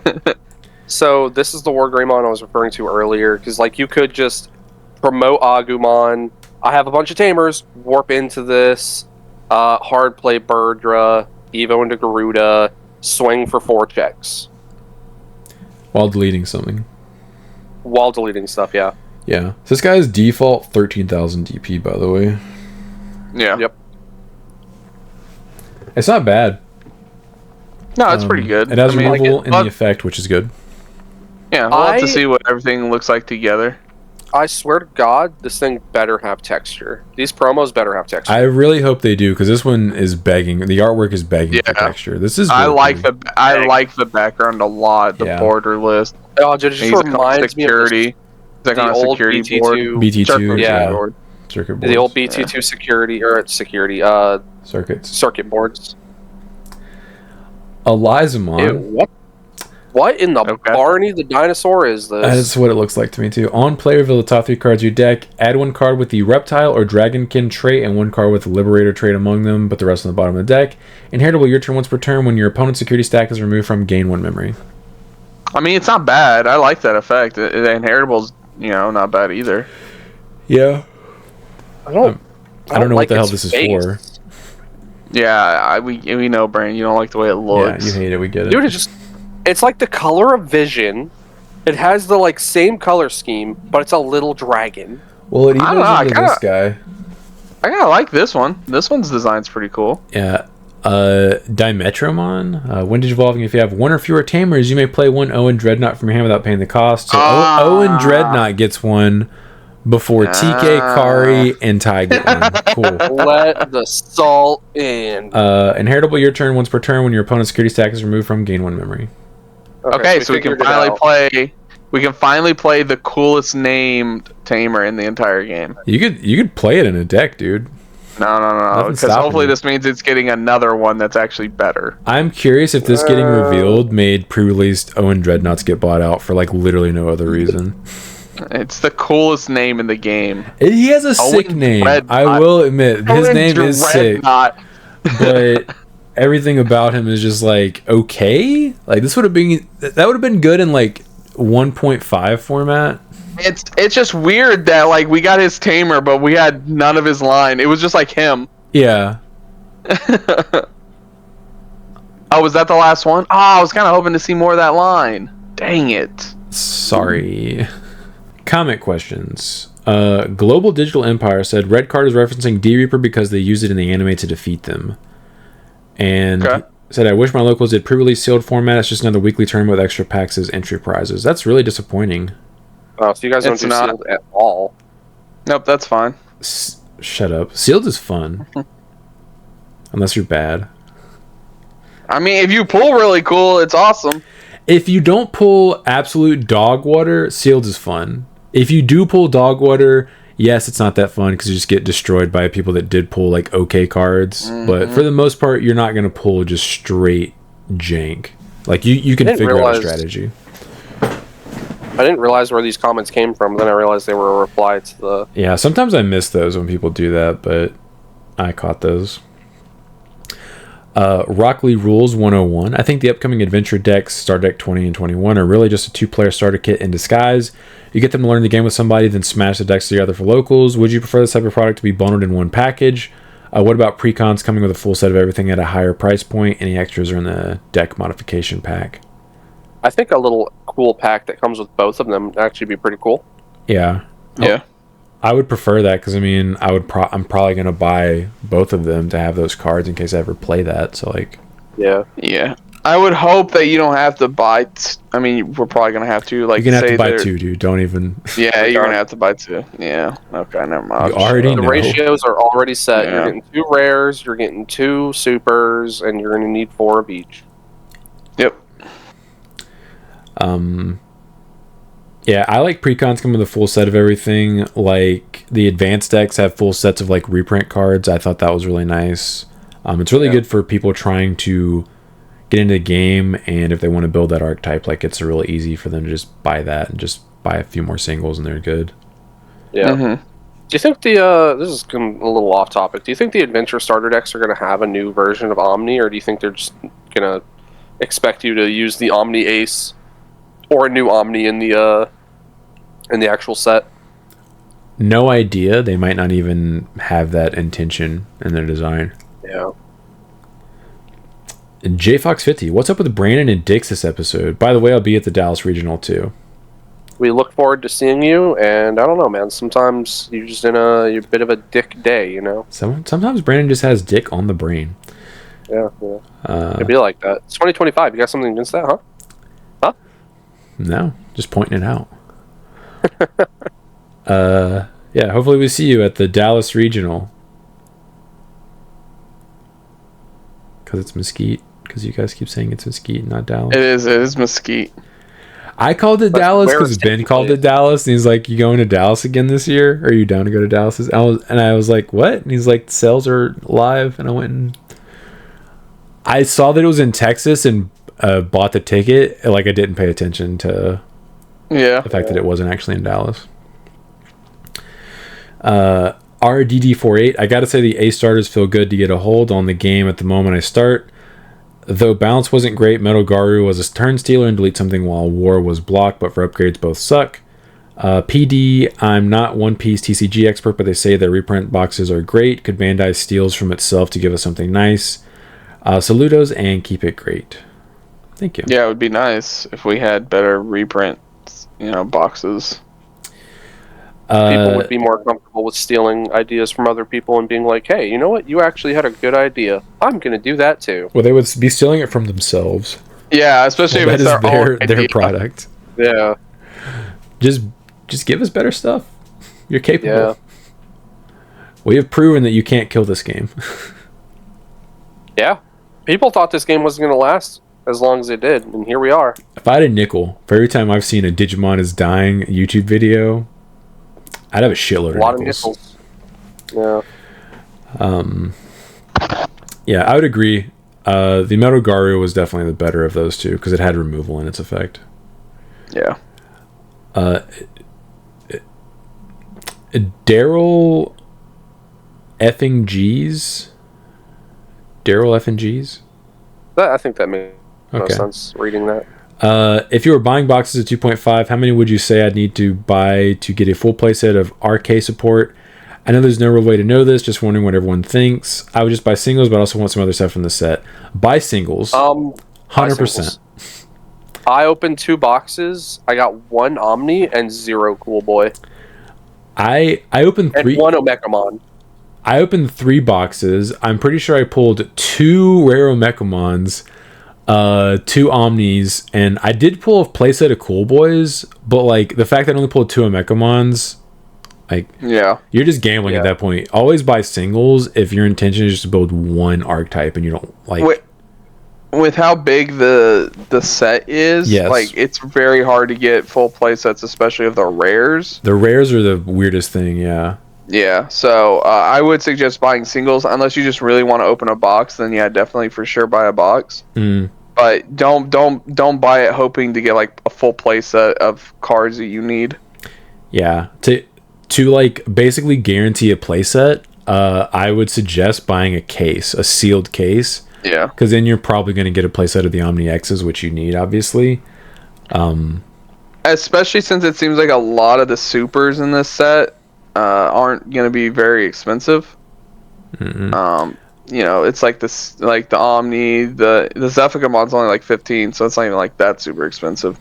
But a lot of the supers I was seeing were like $2 and under, so that's really not bad at all. Most of them will be cheap, at least for now, when people are getting their product and opening it and listing it and crashing the market. Only the extremely meta supers are going to see like an uptick to where they're between like 5 and 10. But the secret Omni X is probably, I would say it'll probably bottom out at like $15 to $20 before it starts going back up again. I was going to say about 20. Yeah. Yeah. I think that makes the most sense. Buy singles. Yeah. DLAC 1895. I hate when people complain about decks doing what they're designed to do. Arg, the OTK deck OTK'd me. This game is bad. Ban the deck. Yeah, that's what it's supposed to do. Even casual players should understand there are different types of decks. OTK, mid-range, control, and there's probably more that I'm not thinking of. The cool thing about this game is there are different ways decks can be those specific types of decks. Oh, you lost a just one OTK because you just let them set up tamers. So did you or did you not see them search all their pieces for you to counterplay? Get good. Oh, they had a single stack blow you out of the water and they just used a bunch of consistency cards to find their pieces, and you did what the whole game? So your deck isn't consistent because this is the third locals where you couldn't find your pieces and bricked. Like, if your deck can't fall into category of deck type playstyle, you are probably going to lose. Pause. You got to say that right. We would need to completely skipped over the meme format. I don't know how to read that as how it's. You need to read it. Oh, you didn't. It's a SpongeBob reference. I have never watched SpongeBob. I know that it's from a meme, but the meme is not an audio clip for me. It's like the alternating caps to lower caps and or lowercase. So it's couldn't find your pieces and bricked. Like you got to say it with a bunch of a lot of sass. Sorry. Like if your deck can't fall into making sure he's getting the full experience of getting his comment read. Okay. Like if your deck can't fall into a category of deck type playstyle, you're probably going to lose, especially if your deck didn't have a game plan besides Digivolve into the next level. Get good, learn how to play the game at a competent level, or stop going to locals and complaining when you lose. Even still, it's just a game if you're getting upset because cards do things and you can't win. Grow up and touch grass. Bigger things are going on in the world. Sorry for the rant. Keep up the great work, guys. I mean, he makes a lot of good points. That's why, like, Digimon has 7 colors now, white being kind of its like own thing. Yeah. But like it has 6 colors and every color does something different. Yes, obviously some do things much better than others. Yeah. But like every color has its own little strategy. You know, like I get people get upset because they're like, "Hey, I want this deck, which is this certain color, which isn't one of the good colors, to be better," but it's just like, unfortunately, it's just not. It's not right now. That's how it is in every card game, though. Yeah, just because it's your favorite archetype doesn't mean it has support right now. Literally every card game is like that. It's like, I want this to be decent, but it's not. Yeah, it probably will eventually. Just max out your deck and just wait for it to come in. The support will arrive eventually. That doesn't mean that like the game itself is bad. Just because your one deck right now isn't doing well. Yeah, do you think I'm happy that I can't play Shine or War Greymon or Black War Greymon and compete? Yeah. No. Soon, Sean. Soon. The fact I had to point that play out to you, that's wild. I hadn't really put a lot of thought into it because I knew we weren't going to get it for a couple months. But that is really cool. Yeah. I will say my only slight counterpoint. Sometimes it isn't a matter of just get good. Sometimes Bandai does legitimately just print super obnoxiously broken cards. Like, I'm not going to sit there during the Tier 0 Apocalypse format and tell you to get good. Hey, you know, because that's just uninteractive on join them. Yeah. It would be one of those situations. Yeah. But yeah, otherwise I completely agree. Like, I do get a little tilted myself. We know this.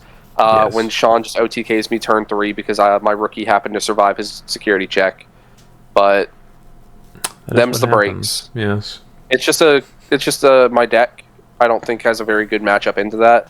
My Omni lock doesn't really do anything to that like it does against most decks. So that's just how it is. Yeah. Like it's a card game which has RNG in it, and no deck, nothing in a card game is gonna have a 100% win rate. Yeah. Nothing. No deck. Nothing. Nothing in any card game ever has a 100% track record of like, if you play this, you win everything. Yeah, even if that was the case, there's a if that was the of not case, being able to play the game. yeah, It wouldn't be a game at that point. What It do you would got just to be play? Yeah, it'd just be a watch your opponent touch themselves game. Yeah. But yeah, I agree with that final point as well. Like, there are bigger things going on in the world. Like, I said this, I think, like a week or two ago. Like, if your biggest issue in life There's a week delay on the set. is a week delay on your set, like, man, you need to find some real problems. Yeah. Because I life wish is that's real the only nice. issue I had. Brandon's over there trying to get hot water. Yeah, for like a bloody month. Jesus, that sucked. Did you guys have hot water while you were snowed in? Yeah, I didn't. Bummer. I have hot water now, but... Justin So 8231, great Digimon content. Thank you. Thank you. Kyle Newey 9278, you should go to the Niagara Regional. I'm going. That's a little bit out of our budget / range. If I had infinite money, I'd probably just travel to all the regionals and pay for people that wanted to go with me to go, but I don't got How far is Niagara? That's like... It's on the Canadian border. Oh. Okay, I knew it was north. This guy doesn't know where Niagara Falls is. You just pick up the United States and we just flip it, and we'll just go there. You flip it. Yeah. Bruh. I don't know geography. Well, you know, we're not cool with the Canadians. Well, the Canadians aren't cool with us right now. Okay, we're not cool with them, so we can't go that way. I mean, it's still in America. I'm fairly certain. I just think it. Well, I just don't want to come across any Canadians. They booed our national anthem. Those bastards. I feel like there's bigger problems, but okay. No, you don't understand. It was during a hockey game, Sean. They booed our national anthem. Oh, so something else I don't care about. Got it. All right. Is that why the fight broke out like as soon as the game started? 3 fights in 9 seconds. Yes. Jesus. Okay, I heard about that. I didn't know why. Are you sure you're not Canadian because you like hockey? And usually that's a Canadian trait. We're the best at hockey right now, okay? Even though they won. Okay, we won the first one. They got us in the second one. So even though we lost, we're the best. Do you know you're supposed to not care about soccer and hockey as an American? Like, that's like a requirement of being a citizen. Oh, I'm not going to say I like soccer until we win the World Cup. Then I'll come out and be like, yep, big soccer fan. Liked it the whole time. What about tennis? Am I allowed to like tennis? I believe so. I don't think there's a... You don't have that kind of rich blood, Brandon. Ah. That is true. Turpex. Tennis is fun, man. I thought Chris was just memeing when he was talking about how we have better Rio Tamers when they all are equally trash. Yikes. That was a mistake. Yeah, it was. I did think we had better ones, but it turns out they're all bad. There's good ones. Like, you just read the one you're talking about. Nope. Goatboy TM4676. Next gameplay video, I want the commentary to be just Brandon talking about his day at work, not a lick about what's going on. No, y'all need to listen to Chris ranting about work. I swear to God, the most small inconveniencing thing will happen to him, and he's just fuming for the rest of the day. You got to get it out. You can't just let it bottle up. Yeah, I walked over to him to talk to him about like the Pokemon Presents, and he dropped some Cool Whip, and I swear to God, I think he was about to threaten to murder me. Because I've been there for like 5. I had already been there for like 5 minutes, and you know how Cool Whip cans are. They're so round and smooth, and I'm trying to stack them a certain way, and they just have all falling everywhere. And Brandon's over here trying to talk to me, and I'm all pissed off because the Pokemon Presents sucked. Yes, it did. Okay. I was disappointed. You got my hopes up. Sean, those you guys do greedy corporate fat cats knew what they were doing. First 10 seconds in their show, they're like, "Hey, it's the 29th anniversary." They got the freaking Gen 1 music playing behind them, and he's just like, "I just wanted to thank you all." And I'm like, "Okay, here we go. Just announce them." And they're like, "No, dude. The only way to play them is to emulate them." And guess what they don't want us doing? Emulating their stuff. I feel like it'd be so easy for them to put the old games, and it would just be free money. Do they not want money? Yeah, it would be. They just make them downloadable. Wouldn't cost them anything. Like, listen, you guys expect too much. When you go into a State of Play, a Nintendo Direct, Pokemon Presents, with high expectations of what you expect to see, and then you don't see it, it ruins your day. Just be like me. Go in with zero expectations, and then get pleasantly surprised when a new Digimon story gets announced, and you're like, I didn't see that coming, I'm here for it. And now I gotta sit here and look at all the memes about people hating on Tepig for no reason. Tepig did nothing wrong. Embor is a cool final evolution. It's not his fault, he just happened to be the third firefighting. What do you think, Sean? What do you think of the starters? Dude, I was watching the presents on 4x speed, waiting for it to get to the games that never came, and then I turned it off. Oh. Yeah. I was about to say, Sean doesn't care about Legends. It's not a turn-based RPG. Nope. Sean. Yeah, in this one, you're going to move around while battling, and now you can dodge your opponent's attacks. Yeah, actively. It's never going to play that game. It's more like Pokemon. That's not like my Pokemon game. Yeah, it's more like an MMO style gameplay, like how you can move around and dodge and you have like cooldowns on your moves. That's cool for people that like that. I do not. I like turn based. Miss me with whatever the hell that is. I was kind of wishing for more of an Arceus style. Like, I'll talk to Chris about this. I wanted more of like the open map design where you're out in the wild kind of doing stuff, but like once they announced it was Lumiose, I was like, okay, so it's going to take place all in the city. I'm still like with knowing how much Sean actually just likes the turn-based system, that you haven't played any of the Digimon games, because especially like the Cyber games, that's all that is. I told you my concern. I know, and it's just crazy because you would love that, because it is. I'm sure I would, and then you wouldn't see videos being posted for like 2 or 3 weeks. You just see Lord Nightmon there doing his little pose. Like, he even does the Athena's fist, where like it charges, and then he punches the shit out of him. It's the Athena's fist. Yeah, he does Athena's fist, man. He's a Roman Reigns fan. You know, he's got to he knocks it off before he punches people. I didn't know how else to do the animation, because like Athena's fist. I got you. I'm right there, dude. I get it. Yeah, exactly. You know, the fist. You gotta. Yeah, we're there. Yeah. Adaptive Reasoning at Chris, the name I go by IRL, which is not my actual first name, is the same as one of the Tamer's English names, and I sure wish they had kept her Japanese name, because every time someone plays her at locals, it's really distracting. I'm getting played, flipped back to hand, replayed in some convoluted combo in the game behind me while I'm fighting for my life with Machine Dramon or whatever. Maybe it's for the best that they went with Kiriha. No, it should have been Chris. Should have been Christopher. The only tamer I can think of that she would be referencing is Mimi. That's the only one I can think of that you would actually bounce back to your hand with card effects. No, Yoshi doesn't. Because of burst mode. Oh yeah. How likely is it that she goes by Yoshino though? Yeah. Yeah. Also, I'm pretty sure Yoshino is probably her Japanese name. It is, I think. What about Deduction. the Mirage one? What's his name? Thomas? I believe he is a he, and she said she. Yeah, well, I was just trying to. It cuts out all the burst mode tamers besides Yoshino, which is a Japanese name. Yeah, we're trying to figure out your name. We're gonna get you.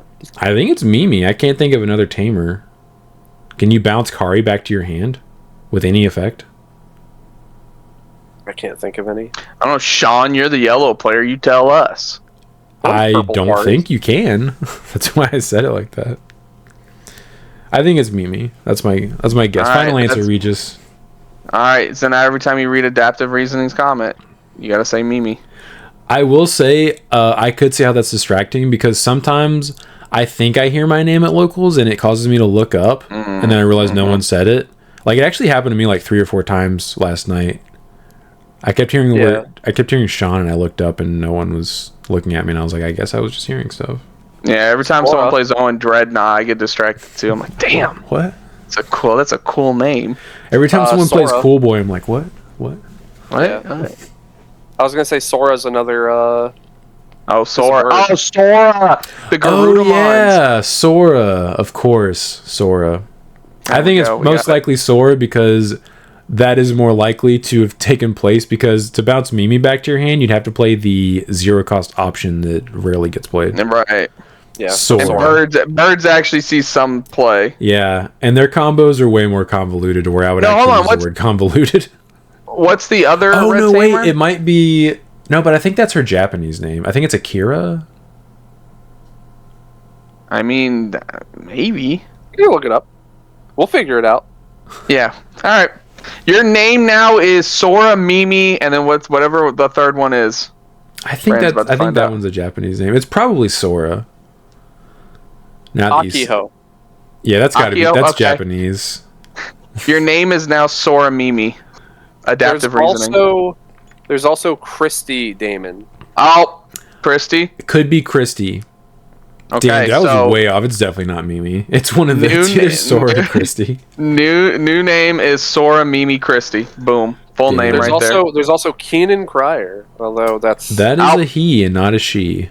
Could be Keenan. Or it could be Cryer. Dareday 436. Unfortunately, requires a white tamer as well. Color Digimon or tamer means that both need to meet the color. Digimon or a tamer means color specifically Digimon or any tamer. So yeah, that's the what card was that? The card we were wondering if it would be a white Digimon or any tamer. I know, but I can't remember what card it was that we were going over. The timestamp takes me to Rika. Rika. Yeah, I don't remember it being Rika. It's not like a few seconds. It's not Rika. That. It's an option. No. Oh, it's the red card thingy. Oh, red card. Yeah, it's whatever the hell the 2-cost red option is that protects you from options. It's literally called red card. Oh, okay. He also said, yeah, I think we were definitely at the point where level 3 searchers can be more generous with their targets. We already have an evolution of the level 4 tamer players from BT12. They can potentially play 2 tamers instead of just only 1. I think it's fair for the searchers at this point to work like BT6 Huckmon. I agree. No, then we'd have to ban them. Remember, consistency bad. True, dude. True. I lost at the consistency cards, not the deck. Dauntless Odin 5648. My new cross list doesn't play trainings, but it does play Sepia Mim boosts. Ban it. Yeah, makes sense. Sounds like they need to get banned. Consistency, man. Yeah, you wouldn't be able to play trainings. There's just too many different colors in the deck. This is Uprising with a $9.99 super chat or whatever they're called on YouTube. I don't know. Our fathers who art in Florida, hallowed be thy name. Thy knowledge come, thy will be done on earth as it is in Florida. Give us this day our weekly podcast and forgive us of our misplays as we forgive those who misplay against us. And lead us not into pure copium, but deliver us from the Mirage Galgamon. Amen. That might be the best comment of all time. Yes. Thank you for your generous donation. I would have been so just happy typing that out. Like just I'd be like, yes, this is perfect. Tell me it's not one big paragraph. He's like got it lined out. No, it's a paragraph. This is what you need to do, Sean. You need to print this and frame it behind you. Right above the Omni and the Wargray in your background. You wouldn't be able to read it. This is the Omni4Game prayer. It would need to be bigger than the space I have on my wall in order for it to be legible. No, you don't realize how big the things behind me are.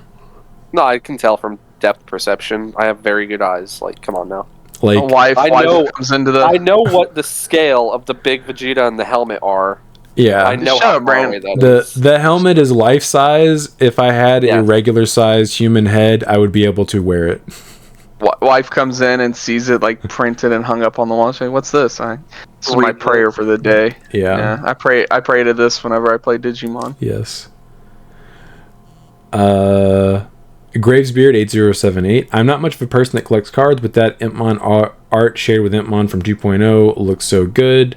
I need. I think he means the Guillemon. I believe it does as well. The illustration art where it's got the signature on it, and they share an art.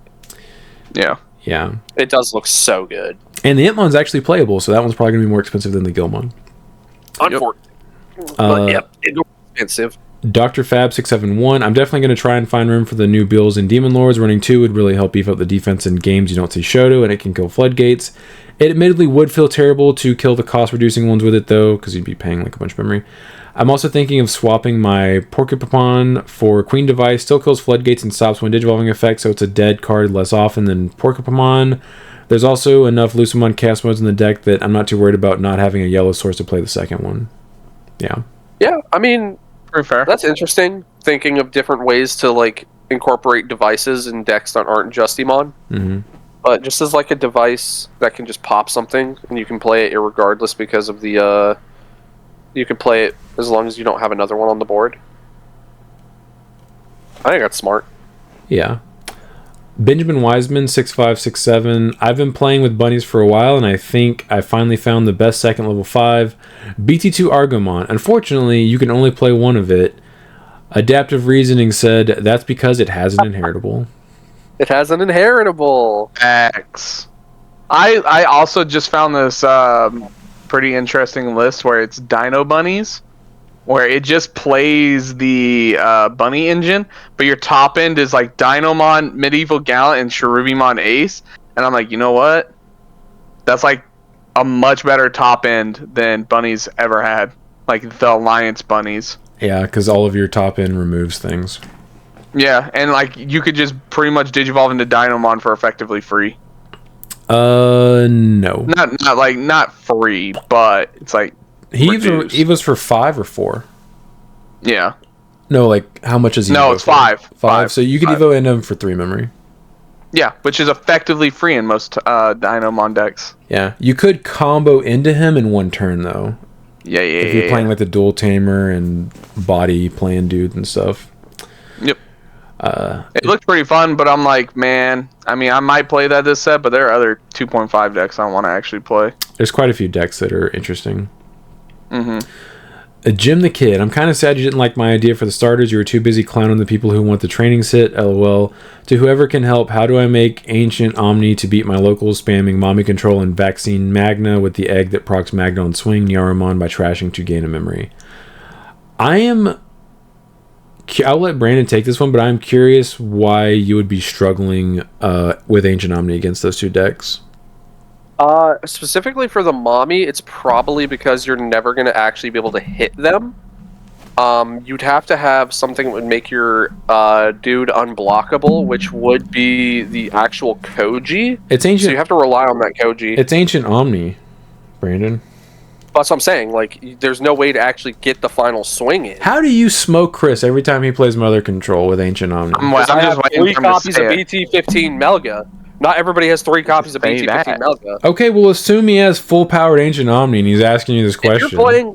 If you're playing my deck, and you're having struggling with it, I mean, listen, maybe it's just Chris being bad, but anytime he puts a body on the board, it's free real estate for Ancient Omni to bounce the security. Or Ancient Garu to bounce the security. So essentially you're trying to make it to where your opponent cannot at any point like actually kill you. Because I died to it because of the rapid Mega Gargo into the Quartz, which really sucked because I had too many Tamers. But I feel like the playstyle against that one specifically is try to make it to where he's forced to use his cards. Like, force him to use his aces, clap back, get the memory rebate, try to see your starter deck tie as soon as possible. I only run it as a 1-of, so it's kind of hard, because you want to be able to stun their tie, and then raid over their mommies. And Alter B, do not feel bad ripping Alter B as soon as possible, just to kill the Shotos. If you can Omni during your turn and Alter B, do it. Because you're going to rip all of their security, you're going to get rid of their Shotos, and if they have anything set up like next to the Shotos, you're getting rid of that too. It's a game of patience, of knowing when to pop off, and trying to force your opponent to play into it. With the Magna vaccine, if they have that Tama, I think the Melga is your best friend. Because they're not going to be able to turn it sideways. Unfortunately, if they have a second Tama, like promoting or coming up, I don't know what you do at that point. Because the Magna is going to be able to proc. I mean, you can just continuously bounce their security with Ancient Garu if they're... Yeah, I was going to say, you just keep bouncing their security, and then you usually have enough good swings to where you could probably get at least one poke in. It also probably depends on what like version of Mommy he's playing. Is he playing more of like a security control version, which is more like it's not even security control, it's just like yellow Mommy, or is he playing, black hybrid Mommy like how mine is? Because I'm assuming the play against you, Sean, is much different because you can recover. You like just replace the security that he bounces back with Ancient Garu. I can't do that. Yeah. Yeah, because you have way more sustain than I do. Yeah, because if you're playing against a list like Sean's, I think you're way more likely to deck out, and that's how Sean usually plays the game a bit. So you're gonna have to rely on your scrambles to keep your. You decked out Ben. Because he was playing Magna Vax and he kept drawing a bunch of cards every turn, but I killed everybody else. But he's the only person I've ever decked out with a deck. Everyone else died. Yeah, I decked myself out without any help. I didn't play against you. What are you talking about? I'm just saying, in general, I deck out a lot with that deck. So you're going to have to hold on to your scrambles as well against that matchup. Like, because if it is more like Sean's, he does have sustainability. So if you go into your Ancient Garu, and you're not able to also swing through a security because they have blocker, you're only going to rip one security, and then they can just hard play a Magnet or recover it right back. Yeah. Hey, this is back.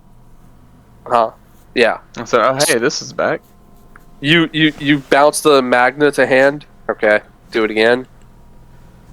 So you're never really making forward progress on them in that case. So in that case, I think that's where you need to rely on cards like Alter B to kill the Shotos, to get more security ripped. Like, because the Omni being able to rip a security is also very nice. Mm-hmm. You're basically going to want to try to rip their security as much as possible without them physically being checked. That makes sense. I try to run them down as quickly as possible before they see their Shotos. Yeah. I mean, it doesn't help when there are some games when, I swear to God, my opponents are playing decks like that, and they're just like, Shoto? And I'm just like, okay. I'll keep it if it has a Shoto in it, I'm keeping it. Yeah, just keeping it. Yeah, obviously. Easy keep. Match play Shoto, your turn. If it's like Sean's, I think it's way more difficult. But if it's more like Chris's, I think it's easy claps. Yeah, BT15 Melga just answers the deck. Yeah. Mm-hmm. I run 3 of it for that reason. Friendly Ginger 4877, White People Taco Night had me rolling. And they were delicious. I'm sure they were. Ashes Fall 9530, Sean and Gallantmon are replacing Jesmon GX for the Omni X. I absolutely am. Mm-hmm. A couple of these fellers are going to find their way into the deck. Let the camera focus. Yeah, because I mean, it's just going to increase your consistency, right? Because now you don't have to see multiple you don't have to see multiple Gallant X's. Yep, I'm just like, you're dead. Does Gallantmon X Antibody have Royal Knights in his traits? He does. Of course he does. I wouldn't be able to. Okay. I wouldn't be able to use the GX effect. Yeah. Yeah, I mean, Jesmon GX Ace. Jesmon GX Ace is it's bad. not too bad. No, it's bad. I mean, it's bad. Stop it. Is it? Get some help. It's bad. Oh, it's for every 2 Royal Knights it trashes the security. It's not for each one. Okay, never mind. Okay. It's bad. Yeah. Yeah. Are you stupid or are you dumb? I was thinking it was for every Royal Knight it would trash the security, but I think it's every. Even then, you don't need to trash security. They have 0 security if you Gallantmon X. No, I'm not talking about in your list. I was just thinking about like okay, Gallantmon in general. My bad. Yeah. No, your list obviously not. No, Justimonji X wouldn't do anything in yours. Yeah. I could ace people. Ooh. Yeah. You gonna ace me? Yeah, no, you're already dead. You're not attacking me. The Ninja with the Plan, thank you for being a channel member. I'm surprised Sean didn't see that Greatamon is a yellow warrior so he can be played off OG Lord Nightmon. This is very true. I need to... Would it do anything? No, but neither would anything else that's come out since BT5 for... But every time he sees it, he says it. Yeah, I'm like, you can play this for free. Oh, one day, dude. I'm just kidding. It's probably never going to happen. They're never going to give us support for that deck again.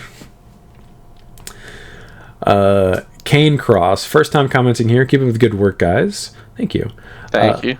I'm not sure if it was mentioned on the podcast, but you could try running BT16 Cody and TK and Shakuamon as bottom end with the level 6 Excels. Could also use BT16 Yoli and Kari and Sylphimon with level 6 Chronicles. Cody and TK would probably work too, since it's also yellow-black, lol. I saw a Japanese YouTube channel that showed these two decks and thought it was neat. Yeah, that's something that I've been thinking about, is if I want to play the Chaosmon deck, I'm probably going to use one of those bases. Most likely the Cody and TK, because I think that one's just better, or the support for that deck is just better, and D-Evo is really powerful. How would the Chronicle one work? Because isn't like their whole thing putting stuff in the breeding area? So like, how would you use the bottom end? You could still put stuff in the breeding area. If you promote a stack, you're gonna have things in the breeding area, like nothing in the breeding area. So you can like. Well, I'm saying, but then you're not running. Well, are they just talking about running the Dual Tamer in the DNA level 5s? Or would it be the entire bottom end? I would assume it would be the entire bottom end. It would be like it'd probably be like a combo, or you could just do the entire bottom end and then. I would have to see what the deck looks like. Yeah, it sounds interesting. Yeah, I'm still not sure what kind of engine I want to use for Chaosmon, but it's probably not going to be the intended one because that one seems like it's garbage. Whoa. Chemical Chocobo. The elusive Digimon 37 makes an appearance. Tony Pino 18. The new Takato replaces the Blitz Takato completely. Probably, if you're playing Takatos. Yeah, if you're people like that one over the 3-cost Blitz one. It's because it's a memory setter, so like guaranteeing you 3 memory is pretty good. Yeah, I guess. I don't know. Because what does it do? It gives you raid, right? It gives you raid, and then also it attacks a player if you do it when you Evo. Okay, so maybe it does just replace it then. It's functionally the same thing, but it guarantees you 3 memory. Right. Okay. If you're into that sort of thing, playing Takato. But it allows you to do the raid and attack at every turn? It's or just when you Evo. When you Evo? Oh, okay. Yeah, then that would just effectively replace it. Yeah. Okay. Jordan Augusto Tenorio 5373. Thank you for being a channel member. The problem with the Blue Flare cards is that Medieval Gallantmon exists. It is unplayable. Yep. You don't have a way to deal with it. I completely forgot about that. Sean told me that. He tells me that at locals, and he's explaining it to me. I was like, no, that doesn't matter. You just save, and then you play your Digimon card again. You just keep doing it. They're on recycle. Do it again. Just do it again. I have 2 Medieval Gallantmons on this field. Go. Play. Alright, kill it. Save. Play again. Kill. Alright, save again. And play again. I have no cards in hand. I am now done. My turn. Yeah. Tony Pino 18. The Hotmon is trash, but you'll get reboot, assuming they still have a Digimon, as reboot happens during the opponent's unsuspend phase. So, yes, if they already have a Digimon in play at the start of their turn, you will reboot. However, if they are promoting from breeding, you will not have reboot, but you will not reboot because you've already passed the unsuspend phase. That's what we were talking about. Yeah. That's why that card is trash. You swing level 6, you survive. They have nobody on board. They promote. You still suspend. Yeah. You technically have reboot now, but you're not going to be rebooted. You missed your time. Yeah. House Full of Frogs. This doesn't make War Growlmon Ace good enough, but there is a fun interaction with it next Antibody Protoform. If you built a Gallon X stack with the Ace War Growl and your opponent attempts to delete it with a Digimon effect, handing you 3 or less memory, you can use the Protoform trigger to put the Ace back in the hand, thus putting your memory back at or under 0 and turning on his protection before he can be deleted, or turning on his protection before he be deleted. That is such a hyper-specific situation. While I do agree, that doesn't make it good enough. That is actually a really funny interaction. Yeah, that is. That is hilarious. Could you imagine? You know that's going to come up somewhere at least once in the entire card game. Yeah. Someone responded to it. Dareday436. Apparently, there's also an extra tidbit to this. If the deletion would be a result of game rules 0 DP, then the deletion still happens. To quote a judge who explained it to me, if you change Gallon X scenario to DP reduction, then it's being deleted by the rules. It stops being affected by the DP reduction and goes above DP, but the deletion wasn't prevented and is still affected by the rules, so it gets deleted anyway. That sounds wrong. I was going to say, Sean, you're a judge. The only judge we know. Ben. Yeah, because Ben refuses to take the test. My interpretation of that is that judge is incorrect. I could be wrong, but I don't see why it would still be affected by the rules, because it's immediately not 0 DP. But this is the first time this kind of interaction would have come up. But to me, that sounds wrong. But I could be wrong. I'd have to look into the judge Discord. Yeah, I'll probably look that one up because I'm curious. I'm sure someone asked in the judge Discord. That is all. I bet the guy that complained about trainings would have an aneurysm over Ultra Balls.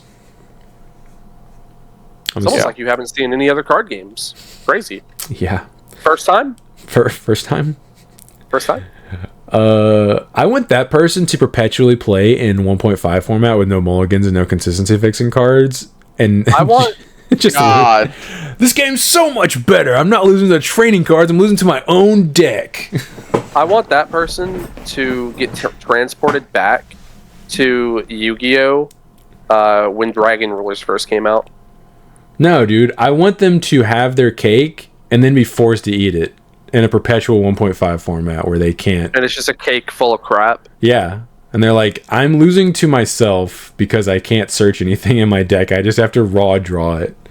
I hope you enjoy half your deck being vanillas. Yeah, also that.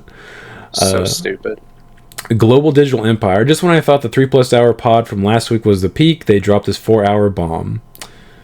Yeah, not on purpose. We were up pretty late. Yeah, that's yes, the last one as well. Yeah, that was the last one. Nice. Yeah, we're going to be running a little shorter this time to, balance it out. I have things I have to go do now. Speaking of running short, Ben's on his way over to Mobile to attend their pre-release. Oh, dang, nice. Really? Nice. Why'd you have to do them like that, huh? Yeah, he said he's not going to play probably, but he's just there to buy cards. Short joke. Yeah, it was a short joke. Yeah. They don't know that Ben's short. You didn't have to do that. They do now. We've discussed it before on the pod. I mean, not everyone watching would know, but... So what if he's like half the size of me and you, Sean? That doesn't mean anything. It doesn't. It's about the fight in the dog or whatever the hell. Hey, the bucket hat adds a couple inches. The bucket hat. Not the bucket hat. I can't tell. I think he's like 5'4", maybe 5'5", 5'5", 4 or 5. Yeah. Hey, I was being generous. 5'5". He'd have to tell me. I can't. I'm sure he's told me, but I can't remember. Because I'm like borderline 5'8". I'm like either just below it or right at it. That seems like something you would know. Dude, listen, I went to the doctors like several years ago. I don't know, man. I know how tall I am. System. I've never been like, I'm pretty sure. Well, that's because hold on, it's a lot better to be over 6 foot, and it's like, because you can say, but when you're under that, it's kind of like, I could be this. I don't know. I don't think my height measurement dictates whether or not I would remember it. Once I stopped growing, I was like, how tall am I? This tall? Okay. Stored in the memory banks. Yeah, but Sean, that's because we're over 6 feet tall. Anybody under that is kind of like, who cares how tall I am? If I were 5'2", I would still remember. I don't see why being under 6 feet. Now you're small. Now I'm you're sorry. If I were abnormally 5'9", I would also remember. If you were 5'9", you'd be like, I'm actually, maybe I'm 5'10". I'm actually 5'10". 5'11". I would say what Brandon just said and be like, I am borderline Somewhere around there. 5'10". Yeah. Exactly. You're like, I'm maybe this. That's like, why I said that. you're- I was implying that he was doing that because I was like, I feel like I would remember. Yeah. When you're like 6 foot up, you're like, no, I'm this, because it's like I know that, because it's much more impressive than, I don't know, maybe 5'9". I've seen posts of people that talk about like they're like 6'3" or whatever, and they're like, I like to gaslight people and tell them like 6 feet tall. That's funny. Because you're like towering over someone that thinks they're like 5'11", 6 feet, and you're like, oh, I'm 6 feet. My favorite part is when I'm at work and I'm trying to do my job, and all these people and customers will come up to me and be like, "Hey, can you come get?" Like every time. No, they just know me at this point because they know the general area I'll be at, so they'll just come and find me like, "Hey, I need you. Can you come get this for me?" Do this again? I'm like, I'm not doing anything. That just unlocked a memory. I had a random old lady do that to me in Walmart one time when I was shopping. Yeah. She like came from an aisle over, and she's like, "Hey, can you help me?" Yeah. I saw you over the aisle, Shell. Like, can you? I was like, "What is she There are asking benefits me to to being do?" tall and some downsides. Yeah. Yeah. All right. Let's get out of here. Still like 3 hours. Yeah. Yeah. It's like, oh, it's over 2.5. It's not 4 hours. Yeah, but most of them aren't. Oh God. All right. I'll see you boys in a little bit. Later. Later. Bye.